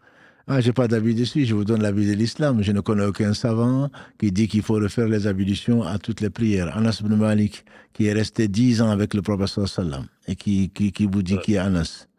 Anas ibn Malik, donc sa mère l'a amené Sulaym, qu'elle la bénisse nos mères, l'a amené confié au prophète sallam pour qu'il apprenne. Elle voulait du bien pour ce garçon. Donc, il n'avait que 8 ans. Quand il a été confié au prophète sallam, il a vécu 10 ans avec le prophète sallam. Il a dit, le prophète sallam renouvelait ses ablutions à chaque prière. Nous, on ne nous a pas ordonné de le faire et nous, on ne le faisait pas, on les gardait. On a les ablutions tant qu'on ne les a pas perdues. Personne ne peut nous obliger à refaire les ablutions. On a intérêt à les refaire parce qu'au travers des ablutions, Allah lave les péchés de tous les membres. Donc on a intérêt à le faire. Mais ce n'est pas du tout une obligation. Aucun savant, je n'ai vu aucun savant, dans aucune école, en train de dire qu'il faut renouveler les ablutions pour chaque prière. Si la personne le dit, si c'est son avis, eh bien, la personne n'est pas savante. Si c'est l'avis de quelqu'un qu'on pense être savant, qu'il nous apporte des preuves. Qu'il nous apporte des preuves. Effectivement, c'est le verset 6 de la Sourate 5. Allah dit « Amanu » vous les croyants, si vous vous levez pour la prière, faites ceci, ceci et cela. Et donc ça a été expliqué. Le prophète sallam, l'ange Gabriel est venu le voir. Il a dit à Mohammed, lève-toi, fais les ablutions. Il lui a montré les ablutions. Comment les faire. Et ensuite, il a appris à ses compagnons, à sa femme d'abord, Khadija, et ensuite aux premiers musulmans, et ils ont prié. Voilà. Donc, ce n'est pas eux qui vont maintenant nous changer notre religion en disant que oui, mais tout est flou, ce n'est pas clair. C'est eux qui ne sont pas clairs parce qu'ils ne veulent pas apprendre. La religion n'a pas été révélée sur eux et la religion vient au travers de preuves. Et ces preuves, il faut les connaître. Si on ne les connaît pas, mais au moins on est en droit de les chercher, de chercher les preuves pour pouvoir les appliquer. Voilà. Donc, tu diras à tes copains qu'ils craignent Allah et qu'ils cherchent les preuves. S'ils nous apportent des preuves, on changera d'avis. Nous, ce sont les preuves qu'on suit. On ne suit pas les gens, on suit les preuves. Maintenant, je pense que ce n'est pas ça la religion. Ce n'est pas ça la religion. Non. Barakallahu fik. Barakallahu fik. Allah yabarak fik, mon frère. Oui, d'accord. L'incinération, on pose une question sur l'incinération. C'est devenu une mode. On dit qu'il y avait 2-3% peut-être d'incinérés. Et aujourd'hui, ça a monté. Le pourcentage est très élevé. 16% peut-être, d'après une enquête. Et ils pensent qu'à l'horizon 2030, il y aura peut-être 50% de gens qui vont s'incinérer, de se faire incinérer. L'incinération n'est pas permise dans l'islam. Je pense, et non plus dans le judaïsme. Allah nous a créé de terre, prenez la sourate 20, Allah subhanahu wa ta'ala nous dit, c'est de la terre qu'on vous a créé, c'est à la terre que vous reviendrez et vous serez ressuscité à partir de la terre également. On ne doute pas de la puissance d'Allah. L'incinération n'est pas interdite parce que Allah ne serait pas capable de ressusciter ce qui a été brûlé et devenu comme des cendres. Ça, c'est ce que pensaient les polythéistes, mais quoi? Aïda mitna wa kunna turaba, dhalika rajun ba'id. Dans la sourate 50, le verset 2, il disait quand on meurt, on devient poussière. Alors là, ce serait vraiment extraordinaire de revenir d'aussi loin pour être ressuscité parce qu'il ne croyait pas au jour du jugement dernier. Et celui qui était conscient, qui craignait Allah quand même, qui s'est fait incinérer, il a dit à ses enfants avant sa mort, que fus-je pour vous? Qu'ai-je été pour vous? Ils ont dit, j'ai été le meilleur père. Il a dit alors, quand je vais mourir, vous allez me brûler. Et ensuite, vous allez garder les cendres. Vous allez attendre un jour de grand vent. Dans une version, la moitié, vous disperserez ces cendres un jour de grand vent. Et dans l'autre, on dit, l'autre moitié, vous la mettrez dans l'eau de mer. Et Allah va le ressusciter. Parce qu'il est capable de toutes choses. Il va le ressusciter. Y compris l'empreinte digitale. Il va le ressusciter. Et Allah va lui demander, bien qu'on n'ait pas encore au jour du jugement dernier, on sait qu'Allah va lui demander, au travers des hadiths, pour ceux qui y croient, Allah va lui demander pourquoi tu as fait ça. Il dit, je fais ça parce que j'ai craint de te rencontrer. C'est la crainte d'Allah qui l'a amené à ça.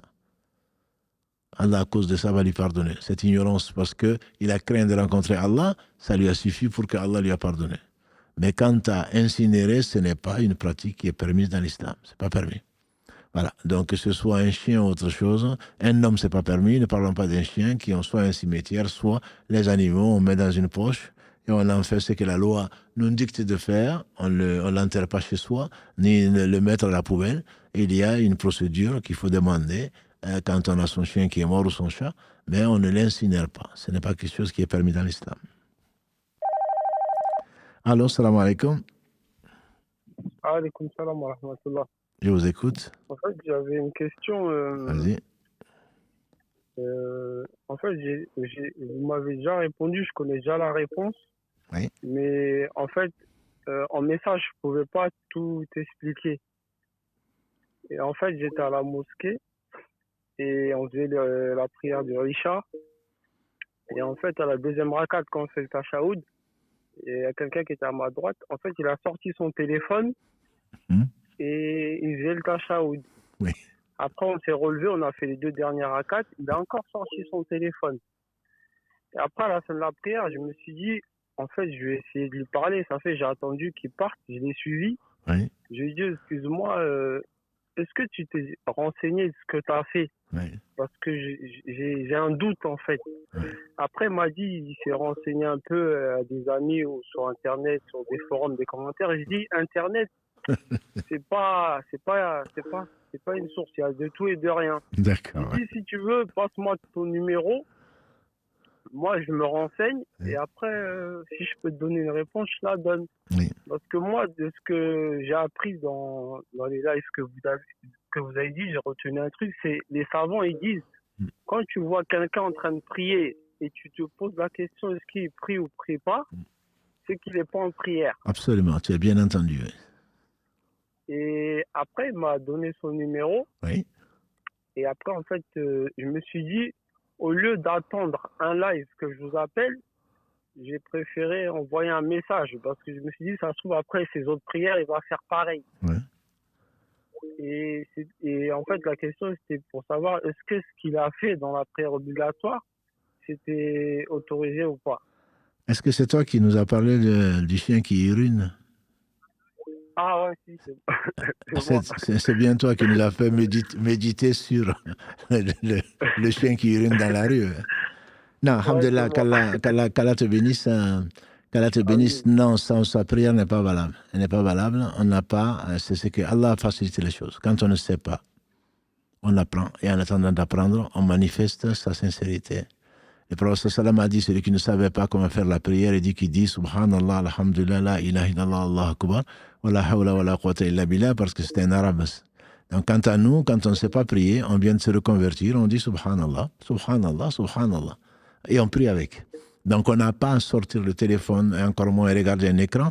C'est comme l'histoire de nos sœurs qui restent chez elles et qui disent pendant le ramadan, moi j'ai pris avec la mosquée, est-ce que vous ne pourrez pas faire une diffusion en direct? J'ai dit non, ce n'est pas la peine de prendre la mosquée du Mirail. Pourquoi tu prends pas la Mecque? Non, ce n'est pas permis. Ce n'est pas permis de suivre une prière ou d'afficher, comme le font certains convertis, d'afficher les différentes étapes de la prière devant soi et on regarde. Non, on est en train de regarder, on n'est pas en train de prier. La prière, le plus important, c'est le cœur, c'est la concentration. On ne peut pas lire un texte sur un téléphone et dire qu'on est en train de prier. Non, je ne connais pas de divergence dessus, ce n'est pas valable. Ce n'est pas valable. Qu'Allah lui pardonne et qu'Allah Allah t'a éprouvé, il a éprouvé en même temps, c'est qu'Allah lui veut du bien. Donc il faut lui dire qu'il craigne Allah, qu'il demande pardon à Allah. Le peu qu'il sait du tashahhud, qu'il le dise. S'il ne sait pas, qu'il dise simplement la ilaha illallah. Qu'il dise simplement la ilaha illallah et ça lui suffira, inshallah. Et il continue à apprendre la tahiyatulillah, zakiyatulillah. Il l'apprend petit à petit, mais qu'il n'utilise pas le téléphone. Qu'il n'utilise pas. D'accord. Bah, en fait, la réponse que vous m'aviez donnée, je lui ai dit. Oui. Et en gros, il m'a remercié. Alhamdulillah. Ça fait, je pense qu'il ne le fait plus. Hein. Alhamdulillah, c'est qu'Allah te récompense pour avoir aidé un frère à gagner, à comprendre sa religion. C'est très important. Même quand on ne connaît pas, comme tu dis, tu demandes à plus savant. Il y a toujours plus savant, au moins pour le conseiller, parce que tu aimes pour toi ce que tu aimes pour ton frère. Et ça, c'est un très bon signe. Qu'Allah te bénisse, mon frère. Amin, amin. Et juste dans vos, comment on appelle ça, dans vos quiz. Oui. Je ne sais pas si vous pouvez, par exemple, les islamo-codicains, vous notez dièse 31 ou dièse 32, Oui. mais pour se repérer dans les quiz, est-ce que vous pouvez noter, par exemple, islamo-codicien dièse 31, le quiz dièse 31? Ben, des fois, on veut trouver les réponses. D'accord. On ne sait plus c'est quelle vidéo, en fait. D'accord, Inch'Allah. Il y a Karim qui fait oui de la tête, qui hoche la tête. Il en sait beaucoup plus que moi, donc il a retenu ta suggestion. Et si ça marche, tu pries pour lui et pour moi. Et si ça ne marche pas, c'est la faute de Karim. Mais en tout cas, il a l'air d'avoir bien compris ce que tu as dit. Et Inch'Allah, il va essayer de le mettre en pratique, Inch'Allah. D'accord. Barakallahu fik. Barakallahu fik à toi aussi. Jazakallahu khairan. Alors, une question écrite. J'aurais une question. J'ai appris à prier en arabe depuis peu. dois-je rattraper les 6 ans de prière que j'ai effectués en français? Tu ne dois pas les reprendre d'après l'avis le plus pertinent, parce que tu ne savais pas. Mais on prie Allah, le miséricordieux, qui t'a guidé vers la vérité, qu'il te les compte quand même. Mais les prières ne sont pas valables en français. J'entends par là ceux qui pensent, il y a cette tendance, notamment en Afrique aujourd'hui, de traduire les prières en dialecte. Non, c'est ceux qui sont en train de suivre leur passion, tout simplement. Ce n'est pas permis. Ce n'est pas permis. Rien ne le permet. Et donc, une fois que tu dis Allah Akbar jusqu'à la fin, tu dois apprendre le minimum. On connaît tous des chansons en anglais, peut-être même en chinois. Et apprendre juste la Fatiha, apprendre juste autre chose, on préfère non. On préfère faire soit se faire remarquer, soit on préfère être paresseux. Non, c'est pas quelque chose qui est acceptable. La religion, l'adoration, comme disent les savants, c'est tawqifi. C'est tawqifi. Il y a le waqf. Le waqf, c'est le fait de s'arrêter. C'est-à-dire qu'on ne rajoute pas quelque chose à une adoration. Autant dans le mariage, dans l'habillement, dans tout ce que tu veux, tu fais ce que tu veux. Sauf ce qui est interdit clairement. Autant dans l'adoration, tu ne peux faire que ce qui a été ordonné. Sinon, tu n'adores pas Allah, tu adores tes passions. Sinon, Mohammed, tu doutes qu'il soit le messager d'Allah, ou alors tu te prends pour un messager, auquel cas tu sors de l'islam. Non, on ne peut pas faire ce qu'on veut. Qu'Allah te pardonne, mon frère ou ma soeur, ce que tu as fait, tu n'as pas à le refaire. Mais simplement, maintenant que tu le sais, demande pardon à Allah, et il se peut qu'Allah transforme tes péchés en bonnes actions. Il en est capable. Il ne faut pas désespérer. Et refaire ce que les 6 ans de prière, tu ne peux pas les refaire. En tout cas, tu les feras fatigués et sans concentration, et Allah n'a pas besoin de ça. Voilà. Donc maintenant que tu sais, alhamdulillah, tu améliores ta religion, tu remercies Allah de t'avoir montré ce qu'il aime, et tu persévères, inshallah, dans le bien, et qu'Allah te le facilite. Allô, salam alaikum. Allô? Allô? Allô, salam alaikum. On vous entend, Oui, on vous écoute. Alaikum salam. Vous allez bien? Alhamdulillah, barakallahu fik. Que le bon Dieu qui vous bénisse, Inch'Allah. Amin, Moi, vous aussi. Oui. j'avais une question. Allez-y. Je voulais juste savoir, est-ce que la maintien de salaire, c'est autorisé en l'islam ou pas? Est-ce que La maintien de salaire. vous avez beaucoup de bruit à côté de vous, on entend vraiment très mal. Je pense que c'est l'autre téléphone. Je voulais savoir, est-ce que la maintien de salaire, est-ce que c'est autorisé en islam, s'il vous plaît? Je n'ai vraiment pas compris, je suis désolé. Le maintien de salaire ou quoi? J'ai vraiment pas compris. Oui. Le maintien de salaire, est-ce que c'est autorisé? Est-ce que c'est autorisé en islam? Le maintien de salaire? Oui, la maintien de salaire. Comment?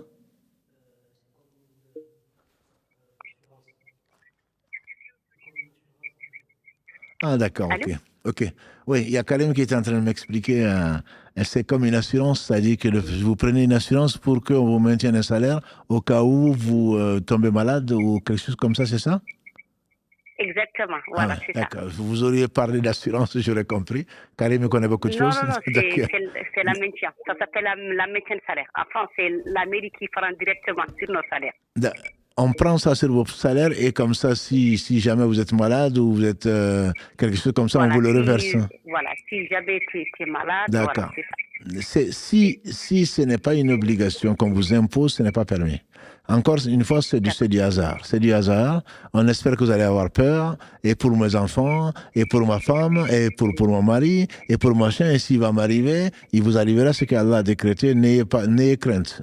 Comptez sur Allah et ne jouez pas à ça. Ne comptez pas sur cette vie de ce bas monde et encore moins sur ce qu'on vous promet par rapport à des maladies, par rapport à autre chose. Allah vous protégera, Inch'Allah. Comptez sur lui.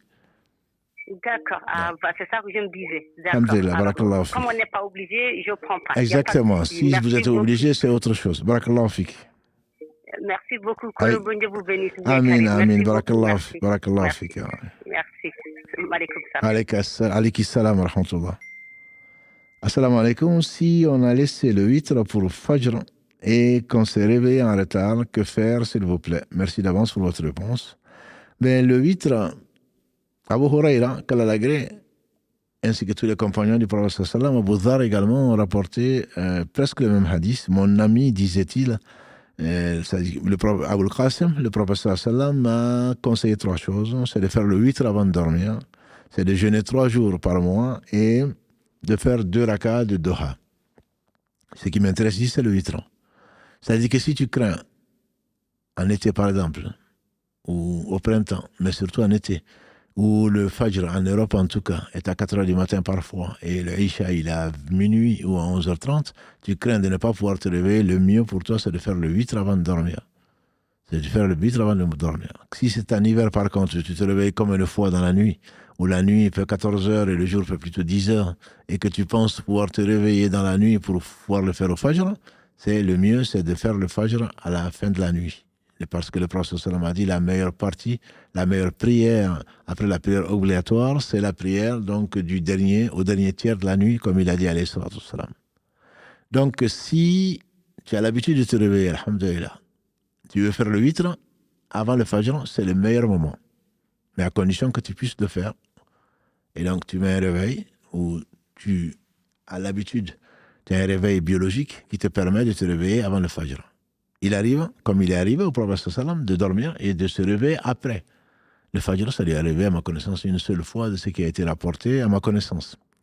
Alors si ça t'arrive, si tu te réveilles après l'entrée de l'aube, tu fais le witr, tu fais le Fajr et tu fais le subh.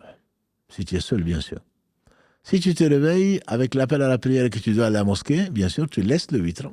Tu vas aller directement à la mosquée. Si tu arrives à rattraper la prière du matin, le Fajr ou le Subh, et tu auras gagné 25 fois, sans compter les pas, et tout le reste 25 à 27 fois. Et à ce moment-là, soit tu fais le Fajr juste après, soit arrivé chez toi, tu fais le Fajr et tu laisses que le soleil se lève bien. Et ensuite, tu fais 2 rakas au lieu de faire une. Le witr, c'est pour clôturer les prières de la nuit. Si ce n'est plus la nuit, c'est-à-dire que le soleil s'est levé, à ce moment-là, le prophète sallam dit qu'il faut le faire en pair et pas en impair. C'est-à-dire à partir de 8h, de 9h, 10h, comme tu veux. Pour compenser ce que tu devais faire une raka, tu fais 2. Ou tu fais 4 si tu veux. Mais tu ne fais pas de witr, tu ne rattrapes pas le witr après le lever du soleil.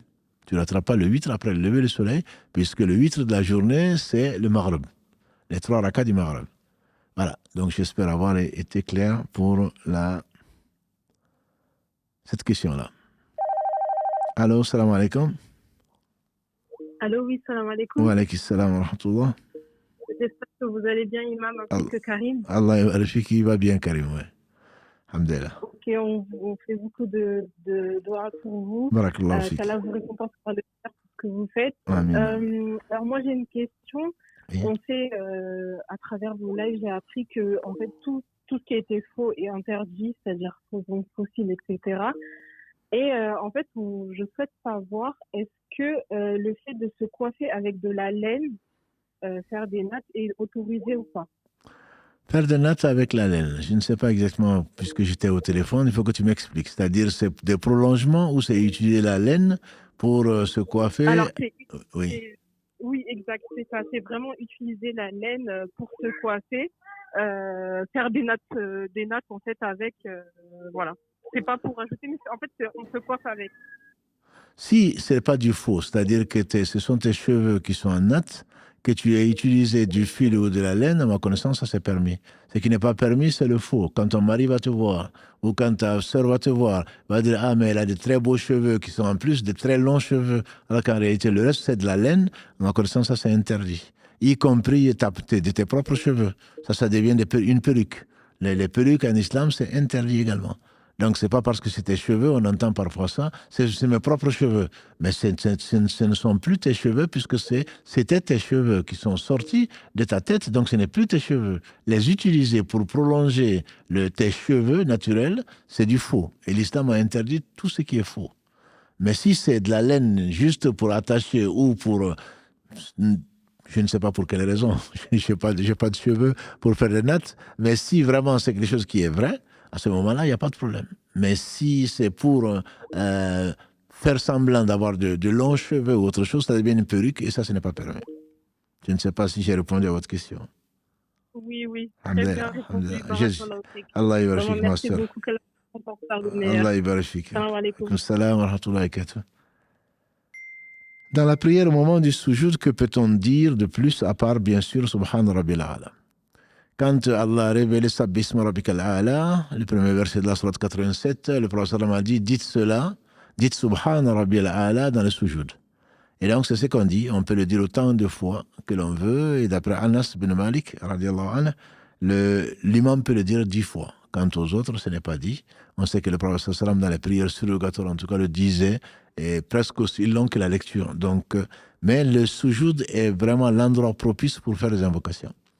Pour faire les invocations, et les meilleures invocations sont celles que tu trouves dans le Coran et dans la Sunna. C'est la vérité. Et la Sunna a été une inspiration d'Allah subhanahu wa ta'ala. Et il ne parlait pas de lui-même, sallallahu alayhi wa sallam. Donc, on doit apprendre ces invocations-là. Si on ne peut pas, ben on prend les invocations générales on dit que l'invocation la plus récitée du prophète sallallahu alayhi wa sallam était Rabbana atina fi dunya hasana wa fil akhirati hasana wa qina adhaban nar. Seigneur, donne-moi belle part dans ce bas monde, belle part dans l'au-delà et préserve-moi du châtiment du feu. Et si Allah te préserve du châtiment du feu, tout en te donnant la belle part dans ce bas monde, dans l'au-delà, tu auras tout gagné. Donc, tu n'as pas, il a interdit de réciter le Coran dans le sujoud et dans le rukû. Mais tu peux demander à Allah tout ce que tu veux. Et si tu ne connais que cette invocation-là, je te conseille de la faire et de la multiplier. Et Allah sait, il est bien plus généreux qu'on ne le pense. Allô, salam alaikum. Allô. Wa alaykum salam wa rahmatullah. Oui, on vous entend, oui. Salam alaikum, cher. Wa alaykum salam wa Je vous avoir au téléphone. Barakallahu fik. Allah vous récompense pour tout votre travail et je pense qu'on le pense tous sur le live et sur tous les lives Insta et TikTok pour le travail que vous faites. Merci infiniment. Moi, je vous appelle aujourd'hui parce que j'ai une question. Alors, déjà, j'ai une question et puis je voulais revenir sur une petite chose que vous avez dit tout à l'heure. Oui. Vous avez parlé des 3 jours de jeûne par mois. Qu'est-ce que ça représente? Parce que j'ai pas trop compris ce que vous vouliez dire. Non, ce que je voulais dire, c'était surtout par rapport au vitre. Mais j'ai complété le hadith. Le prophète sallam a conseillé à ces 2 hommes qui font partie des meilleurs hommes qu'il a été rapporté après les prophètes, ses compagnons, Abu Dhar et Abu Huraira. Il leur a conseillé 3 choses, 3 jours de jeûne par mois, c'est-à-dire ce que certains font les jours blancs, 13, 14, 15 du mois, mais c'est également 3 jours, puisque Allah a récompensé la bonne action au moins 10 fois. Ça veut dire que celui qui jeûne 3 jours par mois, que ce soit 13, 14, 15 ou 1, 7, 13, ou 23, 24, 25, peu importe, celui qui jeûne 3 jours par mois, Allah le récompense comme s'il avait jeûné 30 jours. Donc c'est comme s'il avait jeûné tout le mois. Donc c'est dans cet esprit-là qu'il a encouragé, alayhi salatu salam, il nous a encouragé à faire peu pour gagner beaucoup. D'accord, ok. Ok, barakallahu fik. Alors moi, ma question, c'est, on dit souvent que Allah aime les gens et il les éprouve lorsqu'il les aime. Oui. Mais je suis personnellement dans une période charnière de ma vie où j'essaye de me raccrocher au maximum à la religion, à la prière, mais j'ai l'impression de ne pas être assez éprouvée et j'ai peur d'être oubliée par Allah en me disant alhamdoulilah, même si tout va bien, que je n'ai pas assez d'épreuves fortes et je me dis peut-être que je fais quelque chose de pas bien. Non, tu connais pas ton Seigneur. Non. Il t'a pas oublié. C'est pas parce qu'il t'aime pas qu'il t'a pas éprouvé, simplement il sait. Il sait ce que tu ne sais pas, ce que nous ne savons pas. C'est-à-dire que si Allah subhanahu wa ta'ala, qui sait tout, t'avait éprouvé plus, par miséricorde, par omniscience, il sait que peut-être que tu aurais fléchi, ou que tu aurais reculé, ou que. Donc, il t'évite, parce qu'il t'aime, il t'évite de t'envoyer des épreuves difficiles. Voilà. Et il ne te jugera pas sur ce que tu aurais pu faire, il te juge sur ce que tu as fait. Et également, ce que tu poses comme question, c'est une très bonne question, dans la mesure où est-ce que tu es assez remerciant? Est-ce que tu es assez remerciant, tu es assez reconnaissant? C'est ça aussi, parce que le bien et le mal, pour nous, c'est que nous, on considère comme bien et comme le mal. Allah ne fait que le bien. Demande, Allah te donne, comme le dit le prophète Suleiman, alayhi salam, voilà un bienfait d'Allah pour m'éprouver, pour voir si je le remercie ou pas. Donc, le fait de ne pas être éprouvé est une épreuve pour laquelle tu dois remercier Allah. Le fait d'être en bonne santé, c'est une épreuve pour laquelle tu dois remercier Allah. Le fait d'être riche, c'est d'une épreuve pour laquelle Allah te met à l'épreuve pour voir si tu vas le remercier ou pas. Le fait d'avoir des enfants, d'être marié, etc., d'avoir ta mère, ton père, des amis, que tu sois aimé, tout ça sont des épreuves pour que Allah t'éprouve, pour te montrer qu'il a été bienfaisant vis-à-vis de toi et que c'est pour cela qu'on ne peut jamais le remercier. Tant que tu seras remerciante, tu auras gagné ton épreuve, tu auras réussi ton épreuve. D'accord. Par Ok, contre, je comprends. par contre, ne demande jamais à Allah d'être plus éprouvé. Parce Oui, qu'on pourra oui, pas, oui, parce oui. qu'on pourra pas le supporter. Il t'a pas oublié et il t'a pas délaissé. C'est plutôt le contraire. C'est parce qu'il sait qui tu es, il sait qui nous sommes tous et il sait ce qu'on peut supporter, ce qu'on ne peut pas supporter. Et on remercie Allah. C'est pour cela que quand on voit les gens qui sont éprouvés, qu'est-ce que le prophète sallallahu alayhi wa sallam nous a conseillé? Il dit de dire Alhamdulillah, Alhamdulillah, il a dit ابتلاك بما الحمد لله الذي عافاني مما ابتلاك به. Alhamdulillah qui m'a épargné par ce par quoi tu as été éprouvé. Donc ça, c'est déjà une épreuve. Donc c'est pour cela que quand on voit quelqu'un qui est éprouvé, on doit remercier Allah de ne pas être à sa place. Parce que ce qu'on aurait pu supporter, peut-être pas. Voilà. Donc ça aussi, c'est ton épreuve et ne pense pas qu'Allah t'a oublié. Au contraire, il faudrait que tu sois encore plus remerciante et que tu sois plus reconnaissante vis-à-vis d'Allah. Et qu'est-ce qu'on dit dans le dernier verset de la sourate Al-Baqarah? ربنا لا تؤاخذنا إن نسينا أو أخطأنا ربنا ولا تحمل علينا إصرا كما حملته على الذين من قبلنا ربنا ولا تحملنا ما لا طاقة لنا به. Donc c'est le même verset et le prophète nous a dit celui qui le dit, Allah il dit ça t'a été acquis. C'est-à-dire Seigneur ne nous tient pas rigueur si on se trompe ou si on a oublié. Ne nous impose pas ce qu'on ne peut pas supporter. Oui. Voilà. Donc ça on doit le demander au moins tous les soirs au lit. Les deux derniers versets de la sourate Al-Baqarah, le dernier en particulier, assurer que Allah va nous l'accorder. Donc, on demande à Allah de ne pas nous éprouver plus qu'on ne peut supporter. Lui sait ce qu'on peut supporter, nous on pense pouvoir supporter, et lui seul sait ce qu'on peut supporter. Voilà. Donc, remercie-le et pour lui, et pour ceux qui t'arrivent, et pour ceux qui ne t'arrivent pas, et également pour nous, et ne cherche surtout pas à être plus éprouvé. Oui, bien sûr. D'accord, ok. Merci beaucoup. Barakallahu fik, Allah yafik. Merci. Assalamu alaikum. J'ai une question à poser. Est-ce que la riba, c'est de la riba, les frais de livraison quand on a fait une commande? Bien sûr que non. Tu fais une commande, tu es chez toi, on te l'amène jusqu'à la maison, il y a un travail, il y a des efforts, c'est ce que tu payes. La riba, c'est pas ça. La riba, c'est le fait que tu vas payer en plusieurs fois, mais puisque tu n'as pas payé tout de suite, en plusieurs fois, on va te prendre tant et tant comme pourcentage. C'est ça la riba. Mais le fait que tu demandes un service, si tu vas au drive, si tu commandes quelque chose pour manger, c'est un peu plus cher que si tu allais toi-même au restaurant, forcément. Parce qu'il y a des frais, parce qu'il y a l'essence, parce qu'il y a la voiture, parce qu'il y a le salaire de la personne qui va te l'amener jusque sur ton lit ou dans ta chambre, etc.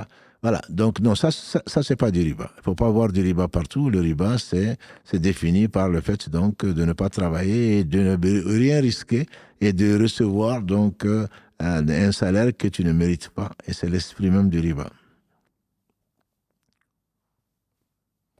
Donc, on va prendre une autre question, Inch'Allah. Est-ce que c'est vrai que si on a été en couple avant le mariage, même sans avoir de relation intime, il faut observer 3 à 4 mois avant de se marier? Ça, ce n'est pas vrai. On n'a pas à être en relation déjà en couple avant de se marier. Voilà, ça c'est la première chose. Il faut s'en repentir si c'est la baraka que tu veux. Si c'est pour que officiellement on dit ton père ou ta mère disent maintenant ils sont mariés, si ça te suffit peut-être, mais pour avoir la baraka, on se doit de revenir vers Allah. Allah n'a rien interdit que ce qui est mauvais, ou le mal l'emporte sur le bien.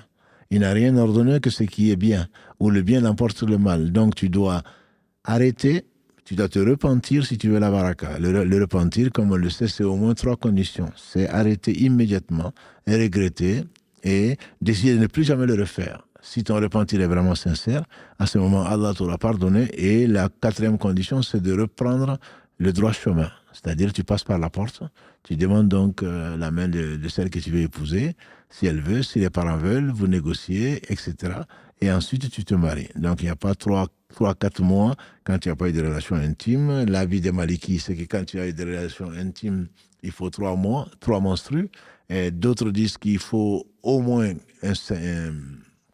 l'écoulement de sang, sinon que ce n'est pas valable. Et certains, comme les Hanafis, disent que vous pouvez vous marier puisque 2 fornicateurs, la fornicatrice ne sera épousée que par le fornicateur. Donc, puisque c'est vous qui étiez dans le péché, vous pouvez continuer. Mais c'est un avis qui est plus que discuté, que je ne conseille à personne. Il faut vraiment sortir autant que faire se peut de divergences.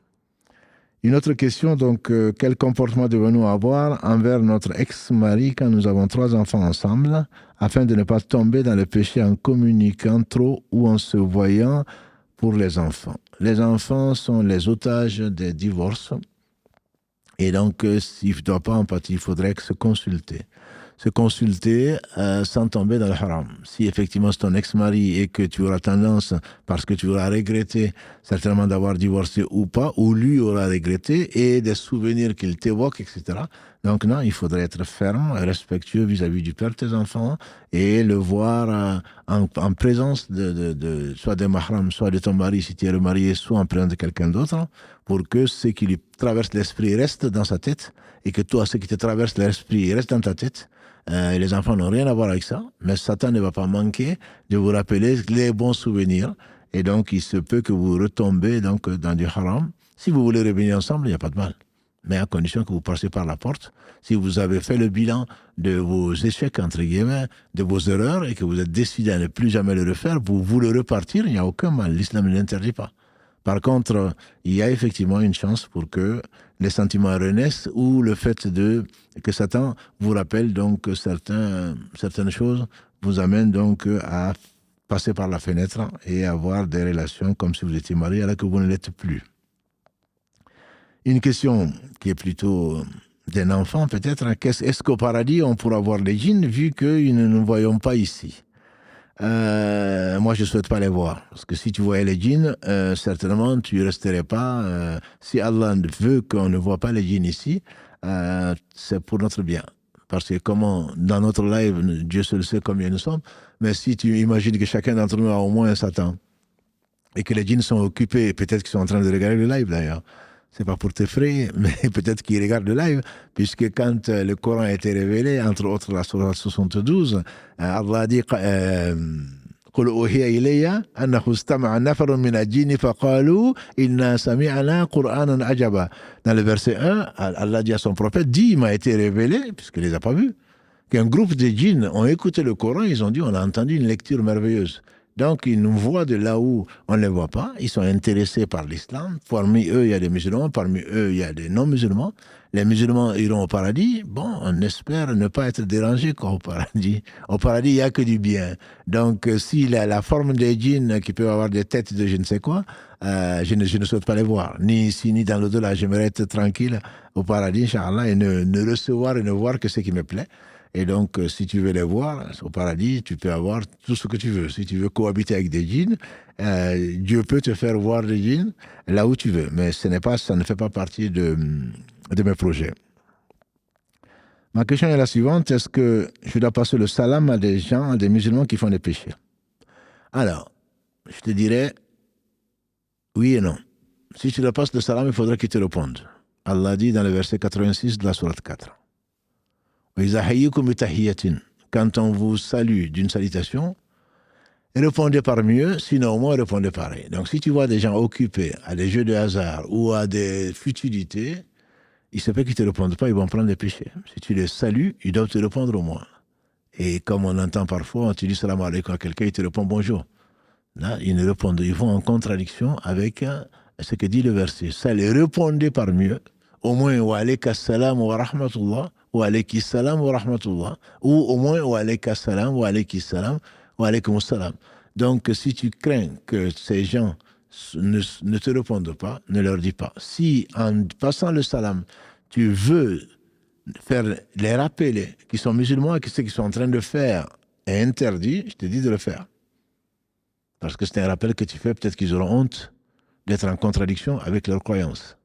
Mais si tu crains, parce qu'ils sont en train de boire, ou ils sont complètement absorbés par un match de foot, parce que parfois c'est aussi saoulant qu'autre chose, et ils ne savent même pas où ils sont, le mieux c'est de passer et de ne pas provoquer, de ne pas en rajouter plutôt, par rapport donc à leur péché. Wallahu a'lam. On pose la question également par rapport à l'origine de est-ce que dans l'islam il y a une bague de fiançailles, de mariage, etc.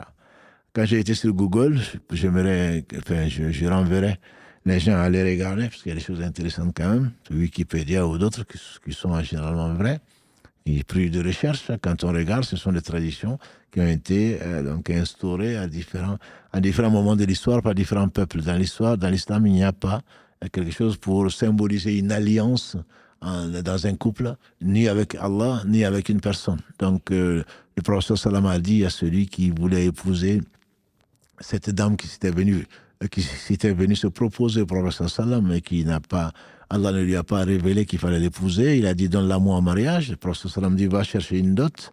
Et donc il est revenu, il n'avait rien. Et le prophète sallam a dit ne serait-ce qu'une bague en fer. Donc ça veut dire que la dot est le droit de la femme et il faut lui donner la dot. Le mariage reste valide quand même, entre parenthèses, même s'il n'y a pas de dot. Payer plutôt, on doit la payer soit avant, soit pendant le mariage, soit après. Ça devient une dette si on ne la paye pas, parce que c'est le droit de la femme. Mais mais c'est la femme qui fixe, et ça peut être une bague, ça peut être un bijou, ça peut être autre chose, peu importe. Mais s'il n'y a pas une union, une alliance au travers d'échanges d'alliances, d'échanges de bagues ou d'échanges de quoi que ce soit. Ce sont des frais supplémentaires. Et à l'origine, ce n'est pas du tout musulman. Après, voilà, on a imité autre. Et donc, on attribue ensuite ça à l'islam. Je ne connais aucun hadith ni aucun fait vérifié qui dise que ceci fait partie de l'islam. Il reste encore beaucoup de questions. Et il est déjà 22h41. Je pense que je prendrai une dernière pour s'arrêter là, parce qu'il reste encore beaucoup de questions. Désolé. Et en vous présentant nos excuses et en vous disant qu'il faut être patient. Parce que comme Mohamed Adda vous l'a dit, on a plus de 1000 mails qui sont en attente. Et je ne vous dis pas, on essaye pourtant tous les jours de répondre à toutes vos questions par Instagram, par SMS, par WhatsApp, par Messenger, et tout ce qu'on veut. On essaye de faire le maximum sans compter les lives et leur préparation. On n'a pas, voilà, Karim me rappelle, c'est 1800 mails. On a actuellement 1800 mails non traités, à traiter. Voilà, donc désolé de ne pas avoir 4 bras, même si on en avait plus, je pense que ça ne suffirait pas. Alhamdulillah, on aimerait répondre à tout ceci, vous aider, c'est ce qu'on essaie de faire, aider le maximum. Et donc vos cas individuels sont certainement très importants, mais on essaye d'ajouter, plutôt de faire profiter le maximum des gens. C'est pour ça que les lives sont prioritaires. Et j'espère que vous allez le comprendre et qu'Allah nous pardonne en tout cas de ne pas être plus efficace. Voilà, on va s'arrêter, Inch'Allah, avec une dernière question. C'est comment vivre l'épreuve d'un enfant malade. Ça doit être certainement terrible. Ça doit être terrible et qu'Allah vous assiste, surtout l'enfant. Et c'est une épreuve parmi les épreuves. Il faut avant tout accepter l'épreuve, sachant que la vie et la mort sont des épreuves. Et ça a été créé, comme Allah le dit dans le verset 2 de la Sourate 67, « Liyabluwakum ayyukum ahsanu amala » afin de nous mettre à l'épreuve pour voir, pour distinguer ceux d'entre nous qui font les bonnes œuvres. Donc, ce n'est pas en refusant donc cette épreuve qu'on va y arriver, qu'on va résoudre le problème. Il faut prendre le taureau par les cornes, il faut consulter bien sûr, il faut prier et faire tout ce que l'on peut de permis pour traiter cet enfant. Et si après, alhamdulillah, comme cet enfant qu'Allah lui fasse miséricorde, qui est décédé hier matin avec un de nos élèves, ou ancien élève, à 14 ans ou 15 ans, qui est décédé de leucémie, donc le cancer du sang, qu'Allah lui fasse miséricorde, c'est sûr que les parents, ils couraient partout pour demander des invocations, après que les médecins leur aient dit qu'il était condamné, que la leucémie le cancer avait atteint ses organes vitaux. Donc ça doit être quelque chose d'extrêmement dur, mais toute gêne, toute maladie, tout souci, surtout d'un parent vis-à-vis d'un enfant, enlève des péchés aux parents. Voilà. Et donc, est-ce qu'on va remercier Allah? Est-ce qu'on va savoir que cet enfant, s'il avait vécu ce qui serait arrivé, s'il n'était pas malade, ce qui lui serait arrivé? Je peux vous parler d'un cas où, en tout cas, on pense que cet enfant était malade, alors que très probablement, c'est comme ça qu'il a échappé à une marâtre ou à une belle-mère qui peut-être voulait du mal à cet enfant, et voulait du mal aux enfants de sa coépouse, etc. Donc, on est injuste. On ne sait pas. Il faut l'accepter. Il faut l'accepter, mais bien sûr, pas croiser les bras. On va tout faire dans ce qui est possible pour soigner cet enfant. Et ensuite, on accepte. C'est Allah qui guérit. On prie, et là, on n'a même pas besoin d'insister, surtout une mère, pour cet enfant, pour qu'il vive, c'est ce qu'on espère. Et si Allah décidait de le rappeler, ce serait très certainement mieux pour lui. Allah a rappelé tous les garçons à bas âge du prophète sallallahu alayhi wa sallam. On n'est pas mieux que lui. Donc ce n'est pas une sanction. Il ne faut pas le voir en tant que sanction. C'est qu'Allah sait, nous on ne sait pas. Et dans la sourate 18, les versets 60 et suivants, j'en parle souvent, l'homme vert Al-Khidr, quand il parle de cet enfant qui est mort et que c'était l'enfant de 2 croyants, il dit cet enfant, s'il avait grandi, il aurait été un non-croyant. Il allait amener ses 2 parents à l'incroyance. Tous les 3 iraient en enfer. Allah a voulu, par miséricorde, reprendre l'âme de cet enfant pour leur donner un enfant meilleur afin de les aider à cheminer vers Allah. Allah sait et nous, on ne sait pas. Quel que soit ce qui arrive, le leitmotiv pour moi doit être ce verset 216 de la sourate Al-Baqarah, sourate 2, « Wallahu ya'lam wa antum la ta'lamun » Quelle que soit ta science, quelle que soit ta prétention, sache que Allah sait. Il sait tout, ce qui est, ce qui a été, ce qui sera, ce qui n'a pas été, ça va être, ce que ce serait. Wallahu ya'lam, antum la ta'lamun. Allah sait et vous ne savez pas. Donc on ne peut que le remercier, on ne peut qu'accepter le destin. Si possible, en être satisfait, ce serait encore mieux. Et qu'Allah subhanahu wa ta'ala nous accorde le meilleur ici-bas et dans l'au-delà et nous permette d'accepter notre destin parce que lui ne fait que le meilleur, subhanahu wa ta'ala. Qui bénisse donc Mohammed, sa famille, ses compagnons et tous ceux par qui il nous a enseigné ce qu'on ne savait pas. Et Allah est le seul digne de louange. Et barakallahu fikum encore une fois pour votre confiance et pour votre compagnie. سبحانك اللهم وبحمدك أشهد أن لا إله إلا أنت أستغفرك وأتوب إليك سبحان ربك رب العزة عما يصفون والسلام على المرسلين والحمد لله رب العالمين والسلام عليكم ورحمة الله وبركاته.